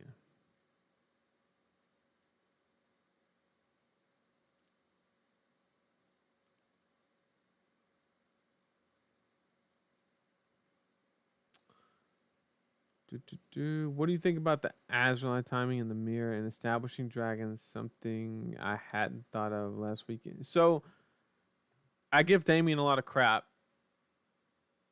because Damien sucks, but he did tell me one good thing, one sentence that really made the mirror match very simple for me. Damien told me that you need to be tearing down, not building up. And I was like, that makes perfect sense. He said, your number one goal is to tear down, not build up. And yeah, so like that, putting the Azrael or the Rake in Arsenal and waiting for that appropriate time. It's not seeing, you always want to be the second person to play something. Like if they play rake, you want to play Azrael, or you want to play your rake after they play their rake, right? You're not, and then you kind of want to, when you answer their board with your board, you want to hope they don't have an answer for it, and that's where it starts to snowball, which is what we saw in the finals, right? That's kind of what happens. Do you think there's any weight to the story that LSS is going to print power cards for heroes they want out of CC in order to sort of speed run to LL? I think they're doing that for very specific heroes, but not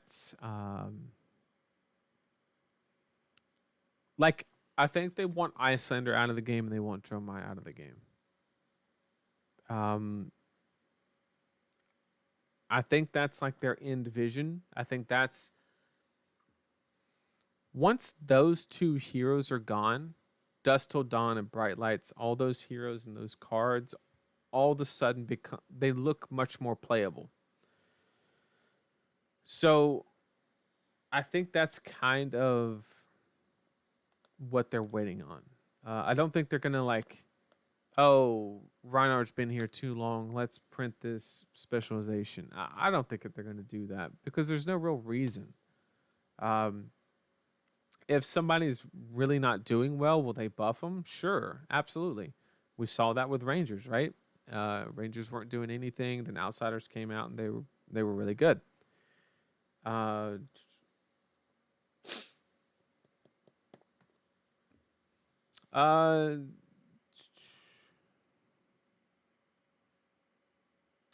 Prism is a dog into Tromai, 100% in Ninja. I agree. Yep, these are the two bad matchups for Prism, but Prism does win this one. And Prism has a very good opportunity to win these three and then be mid into this one while losing this. So she has a good plan into half the board, which is why she's in A tier. Or not A tier. She is in the tier of heroes that have adequate answers to most of these heroes in the top. What's the reason for Phi and S tier? So the reason that Phi is in the top, once again, this is not a tier. This is what I think will be the most represented decks at Worlds. I think, to answer your question, it solely revolves around the Dromai matchup. I think the reason that you would want to bring Ninja to Worlds is to beat Dromai. Then ask yourself, which Ninja beats Dromai easier? Phi, right? Phi always has go again. Super consistent. Good damage output. Exactly what you need to beat Dromai.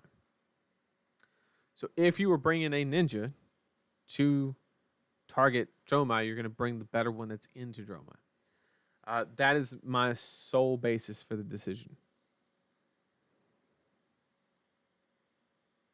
I could be wrong, but we'll see.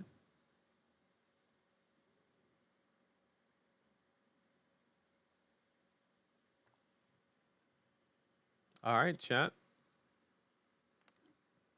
That basically concludes what I had to talk about. So I'm going to open up chat for anybody. If you have any questions, comments, concerns, anything you want to chat about, fab related, not fab related, I'm just going to open up chat. Anybody can ask anything that they want. And then we'll close out of the stream. We're not going to do any gameplay today. That went a little long. I think I spent like an hour and a half on that, plus the 15-minute recap for Dallas. And I got to get to work on actually making a Worlds deck. I will be flying out the Tuesday before, I believe, arriving either the morning or afternoon of Wednesday, so a couple days early.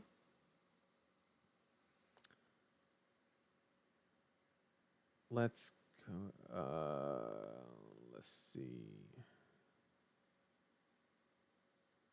Sorry, Z. Sorry to do it to you. No games today. No games today. There should be LL Decay. Briar was hanging around for so long and was balanced well. It would be nice to still have her around. That's an interesting concept. I don't disagree with that statement. The thing is, I think okay. Let's have a living legend chat real quick. Let's talk about it. Let's talk about the pros and the cons. What's really good about Living Legend? Well, it's a very unique system. It's very flavorful for the game. I don't think there's any game that really has anything like it. And so that's kind of like what it has in it. It's a random way to freshen up the meta, right? That's what it does well. What Living Legend does very bad, and I love the abacus in the background. That's a reference to a conversation with Brian Gottlieb on Twitter. In case anybody missed that. So, what Living Legend does bad is I think the system as a whole persuades LSS to make certain decisions that may or may not be advantageous for the game. Okay. And I'm going to give you an example. Let me switch back over and go to this. This is a Twitter post that I made, basically just making a good joke. Nothing too serious. I basically said that Lexi won all the CC events this weekend. The picture below highlights how this LL system will work, and then you bring it up, and it just is the let it ride zone, right? And so that's like the joke, right? Once they get here, you might as well not touch them because they're going to get in cross and kind of like it'll fix itself, right? So what I think that does is that incentivizes somebody to not take action, right? I don't think it is a coincidence that the Dallas calling was the lowest attended calling in the US ever. In like by a lot. I think the lowest calling we ever had was the second Indianapolis calling, and I think it was like 450. So like literally a 40% dip in attendance for the Dallas calling. I think a lot of that is people are just sick as shit with Lexi. I think that's like literally a lot of it. They're just tired of it. Like it's old, right? Lexi does everything. Let's get on to like something else, right?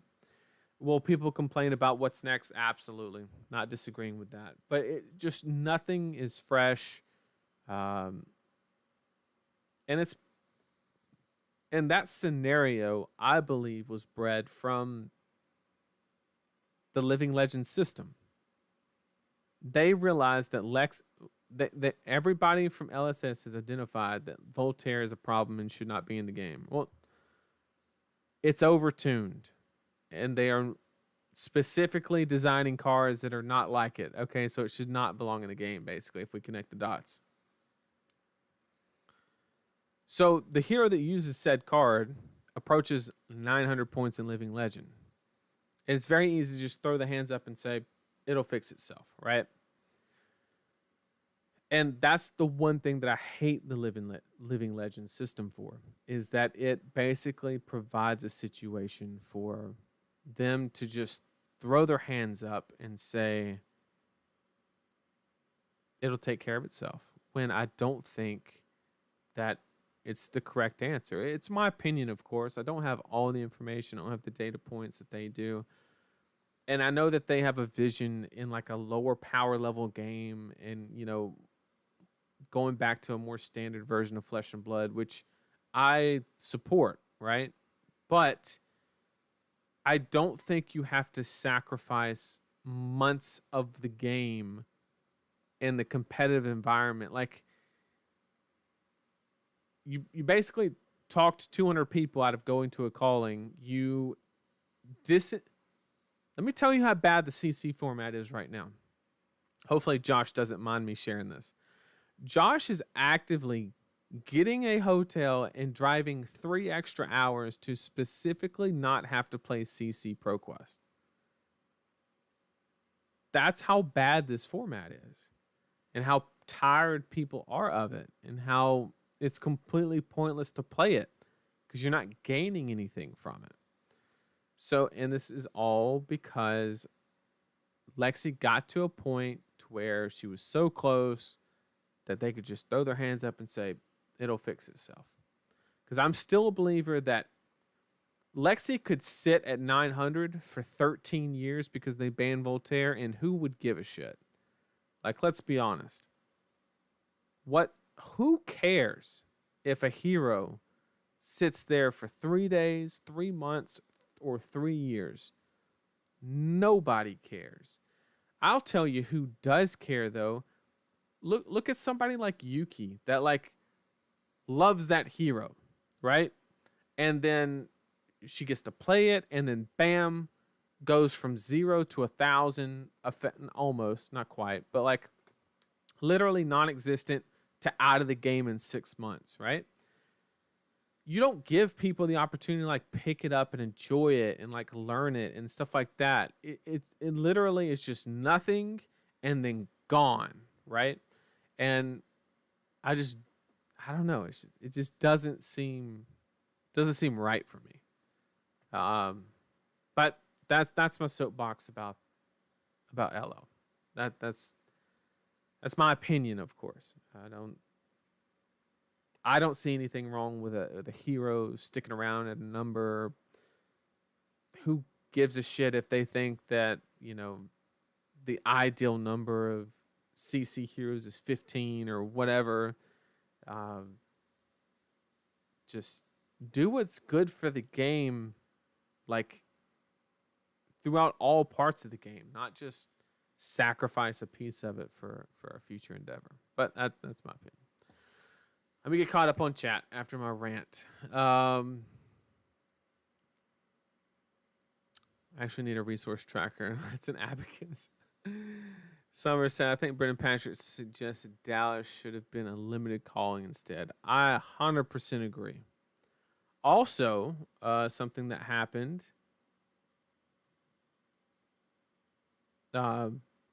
Also, what they should have done is when they announced the callings, calling Melbourne is happening the last week of ProQuest. Okay. So what they did was they extended the ProQuest 1 week earlier, right? And basically they made it where people didn't have to choose between going to the calling or ProQuest. But then the US has Dallas and ProQuest in the same way. Like, come on. Like, it's such low-hanging fruit to say, look, no ProQuest this weekend. Don't schedule anything this weekend. And just have it 1 week, skip a weekend, and then the next 2. Right? It's not that hard. I mean, do you want people to go to the calling or not? It's that simple. But it is what it is. But I 100% agree, Summer. 100% agree.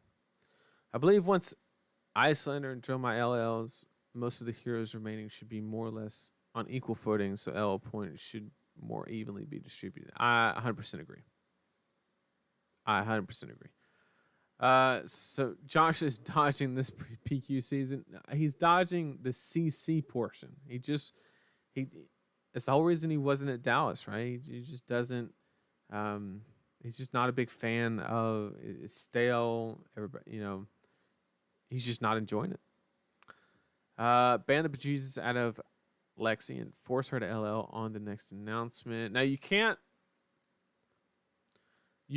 like early LL her, because the second you say, oh, she's at 900, close enough, she's gone, you create like a Wild West situation. Like, you're basically saying, what's the point of our systems and the numbers that we set if we can just yank her out at any time, right? We can't do that. What we can do is give her the appropriate bans and let her just sit there and chill. Um, that is exactly it, Nathan. I appreciate that, Alex. I also think it's sad in cases like Lexi's where we lose unique meta because of her. The game isn't static; it's constantly evolving. Getting to participate in each unique meta is a treat. Absolutely, absolutely. So it sucks to have what could have been otherwise a special unique meta to be stolen. Yep. And like, I just to set the record straight, I 100% agree with their vision. 100%. I agree with what they are trying to accomplish. I just did not agree with the way that they are trying to get there at this exact moment in time. And just involving Lexi. Simple as that. I don't think it was the correct play to just let her go. Yeah. It takes away from specialists. Granted, it's a competitive card game, so people always chase the meta, but specialist players like Yuki or yourself on Briar quickly. But see, like, I didn't have the same situation, right? Because I thought I was going to lose my hero, but then I just had her for like another 9 months. I mean, she just hung around 900 for like months, and I loved it, right? I went to every event like it was my last, right? And I loved it. I got I got to play the deck that I enjoyed for longer. It didn't just spike up and gone, right? Um, like I want people to have the opportunity to kind of like get attached to a certain deck or a certain hero, right? Instead of it just getting support in a set and then poop, gone, right? There's always going to be a best deck. You can't avoid that. But what you can do is if your baseline for brokenness is Starvo and she's producing better numbers than Starvo, then there's probably a problem. I'm not a scientist, but I mean, come on, let's put it together. Let's put it together. Why don't they go heavier on bans? For example, Icelander was LL'd in Blitz within like 1 year. How can you ask people to invest in heroes that can be gone that fast? Why don't they go heavier on bans?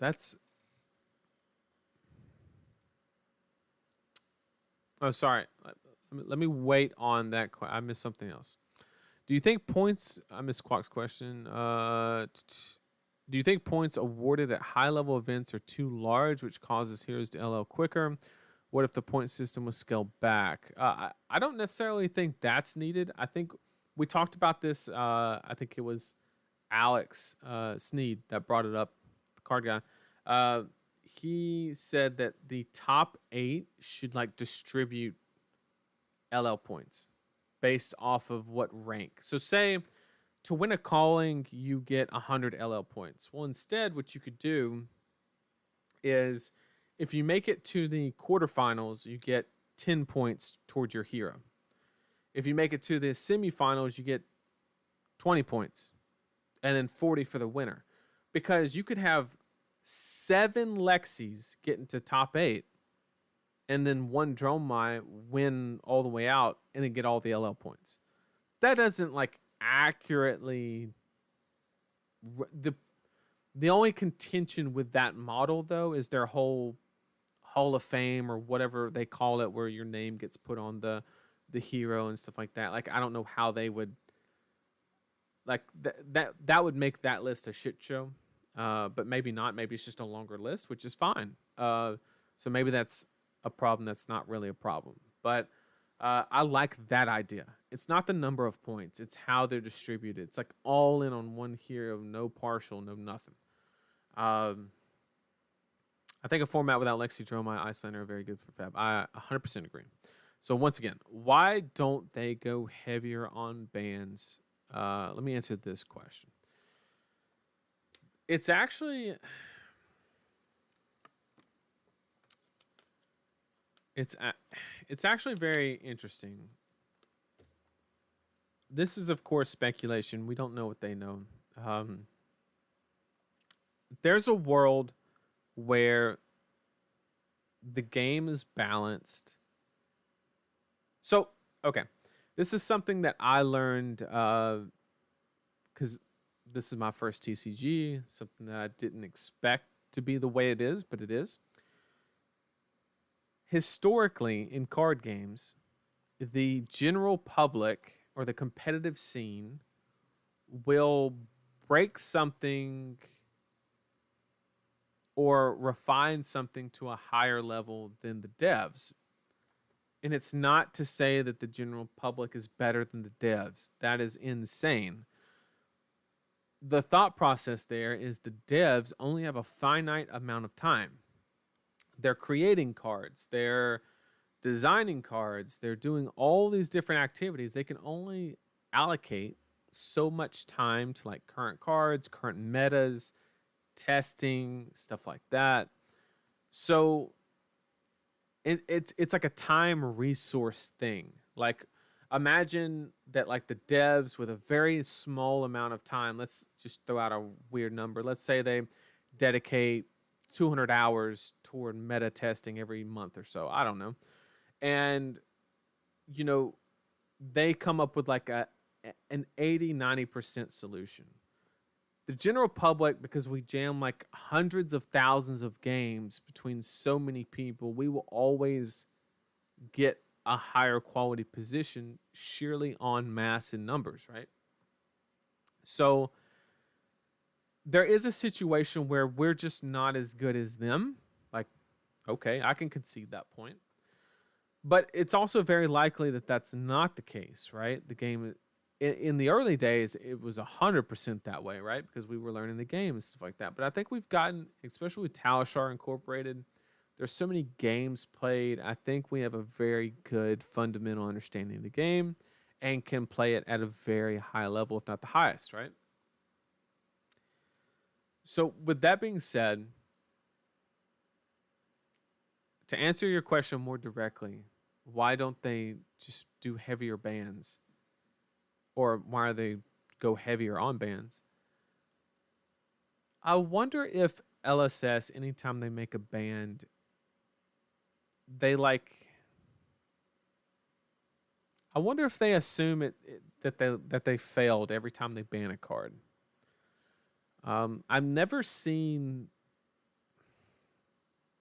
Once again, it's hard for me to say because this is like my first real card game, right? Like Yu-Gi-Oh has like a ban sheet that's like 13 pages long. I know that much, right? Um, and Magic probably has a decent rap sheet as well. But with that being said, it's very hard to make an assessment solely based on, you know, what I understand the TCG space. So I wonder if some of it is a little bit of pride. It's definitely something like worthy of considering. But it could also be that, you know, maybe something is broken, but they're really pushing us to solve answers, right? That could be another possibility. Like, I don't know if that's correct. I don't know what the net result of that is. Like, let's say Lexi's broken, right? Or let's use it this way. If Lexi didn't exist, there's a whole bunch of like fatigue strategies and defensive value strategies that would never have been explored, right? And maybe they really wanted that to happen for whatever reason. I have no clue. But maybe they really just wanted everybody to explore those strategies or try to come up with a solution to fix it. And, you know, we saw a lot of innovation, you know, stuff like that. It doesn't change the fact that Lexi's just best deck. Even after the Dromai thing, I think Lexi's still best deck. But or yeah. So I don't know. That's a tough question to answer, and I don't have the answer, unfortunately. But those are a couple avenues that it could be. Just guessing though. I thought Lexi did LL like they answered in chat for you. It is the LL checks, so the official checks that a hero has enough LL points happens at 2 occasions in this game. It happens at the release of a new set or a scheduled ban and restricted announcement. So if they just like up and ban something out of nowhere, that does not run a check on LL. And that's what Summer meant by a formal announcement. It's those 2 categories: a new set or a scheduled ban and restricted announcement. If you wanting to know where that is, if you go to the bottom of any ban and restricted announcement, at the very bottom, it'll tell you the date of the next one. Every single one of them. So you just go to the most recent one. There's a chance Elsa's planned their set release roadmap without Tails Heroes in mind, so they needed them to LL. I don't think it goes that deep. I think they fundamentally made a power imbalance with that set and they want it gone, right? I think it's that simple. Like, they've openly admitted that. They've openly admitted saying that, look, the stuff's too good and we made a mistake because they designed it while COVID restrictions and stuff were happening. The company was a lot smaller. We've heard the spiel, right? And they were justifiably so, right? I agree with the increased LL points to lower level events. Yep, absolutely. Suppose LL points for Pro Tour and World Championship equals 200, and then 200 points is distributed cost top by 8. So overrepresented heroes would LL faster. However, would that cause an issue of burning heroes out too quick? Well, once again, like, it's not about representation, it's about conversion, right? Which conversion should link to being a living legend, right? That's the thought process. But it could be. But if it's the same number of points, but distributed amongst multiple heroes, what's the difference between... I guess I see what you're saying, because then you would have like the situation where Dash just like wins out of nowhere. She's done that a couple times. She would have a lot less living legends, and those would have to be redistributed to other heroes. So I understand what you're saying. Maybe that's true. So if they incorporated that system, they would have to increase the living legend number or decrease the number of points awarded. Do you think they should update those checks? Make it to where the week they LL, they go away? Absolutely not. If they LL'd her this week, that would be horrible. Because you would piss a lot of people off, because then what would they bring to ProQuest that they've already signed up for, right? If that was the only deck they had. The classes that get used to the heavy hitter cards from Tails are going to be stronger after Alexi L's. Absolutely. Bravo having Terra Sunder. Absolutely. Yeah. They don't want to mess with legality in the middle of competitive season. So, yeah, exactly what Summer said. To a T. Summer's killing it in chat, giving all the answers. One issue with the LL system is having to explain to new players their hero isn't playable. This is something that I felt very personal about, obviously, given the Briar situation, me being a specialist. I thought it was going to affect me a lot worse for a lot longer, but I just realized that I got to do what I got to do. And to be honest, I think it would encourage a lot of new players. I think the thought behind it, right? Because there's a lot of card players that like want different things from the game. You could have somebody that walks up and they just want to do something good with something that's difficult, right? So what's a good way to do that? They can look at the Living Legend system and say, oh, Riptide has like almost no points.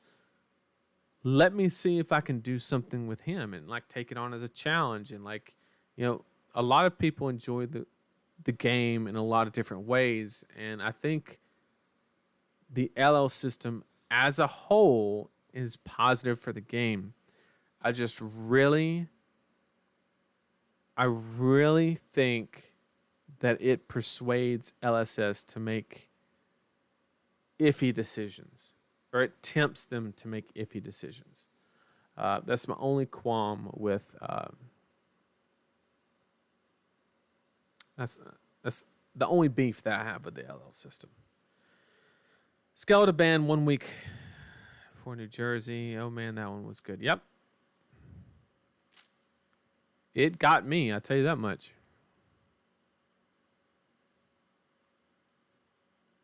It got me pretty good. I mean, it shook things up, right? But like at the same time, like I was so unprepared because that's what I thought I was playing. When I started the game around Worlds last year, I wanted to pick up Prison Briar Dory from the aesthetic and hero ability alone. Yep. And it was forcing Dory. Yep. All right, chat. In my experience, potential players hear about the LL system and then they just walk away and go back to Magic. Interesting.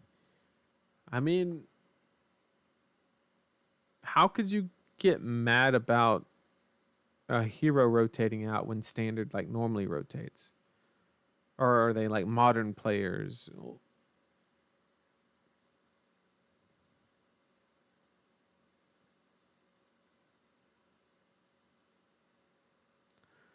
Ultimately, I like the LL format. It is more of a winner takes all glory thing.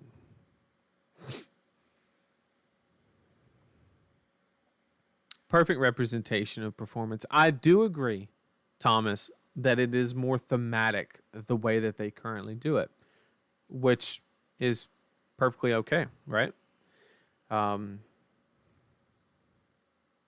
Yeah, I kind of agree with that notion now that you say it that way, Thomas. Very good point. They go back to rotate even all of the mediocre decks. They never got a spot in the sun. Yep. I don't know, at least power cards in this game don't go from hero to zero like they do in other games like MTG. Yeah, but at least they understand how long their cards are going to be legal in MTG. Well, I mean, you can kind of gauge. I mean, right?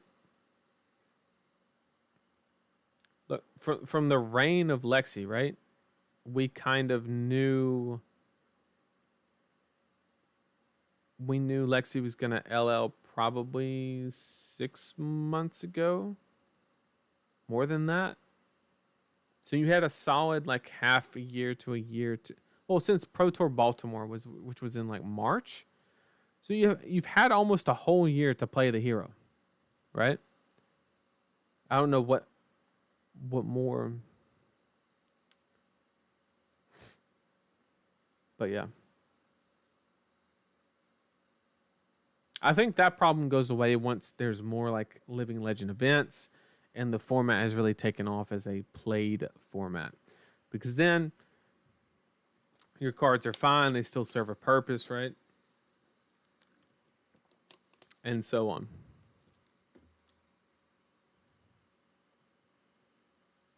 But yeah. Absolutely. All right, chat. I think we did it. I think we did a good stream. I really enjoyed the topic. I tried to bring the energy up a little bit. Once again, if you see this, thank you so much for that feedback. Really do appreciate it. And yeah, I will be back next Wednesday. What I will do for stream then is probably I want to kind of give everybody my most recent deck selection as far as like heroes. What I'm going to try to promise you is I'm going to try to narrow it down to 3 to 4. Like this is what I'm thinking about bringing to Worlds, and this is why. And kind of might not go into deck lists. That depends on. Probably won't this early. But you know, it is what it is. But I really do appreciate everybody being here. Stackswell in the building. If you need any financial advice on your cards or know what to buy, what to sell, go to that man. He knows exactly what he's talking about every single time. He's killing it over there. But I really do appreciate everybody being here. And I will be back on next weekend, or next Wednesday, sorry. And we'll talk about, like I said, the top 3 that I intend to bring to Worlds. And then we'll also have updates for ProQuest season. I will be going to 2 this weekend and then 2 next weekend. I have 4 attempts. I think 1 is draft, 3 are CC. If you're in the area, I'll be going to 1 in Mississippi, 1 in Tennessee, and 2 in Alabama. So if you're in that area, look out for me. Don't get paired against me. No, I'm just kidding. We'll have a good game if you do. But yeah, I really do appreciate everybody swinging by. Thanks so much, and I'll see everybody on Wednesday. Take care, everybody.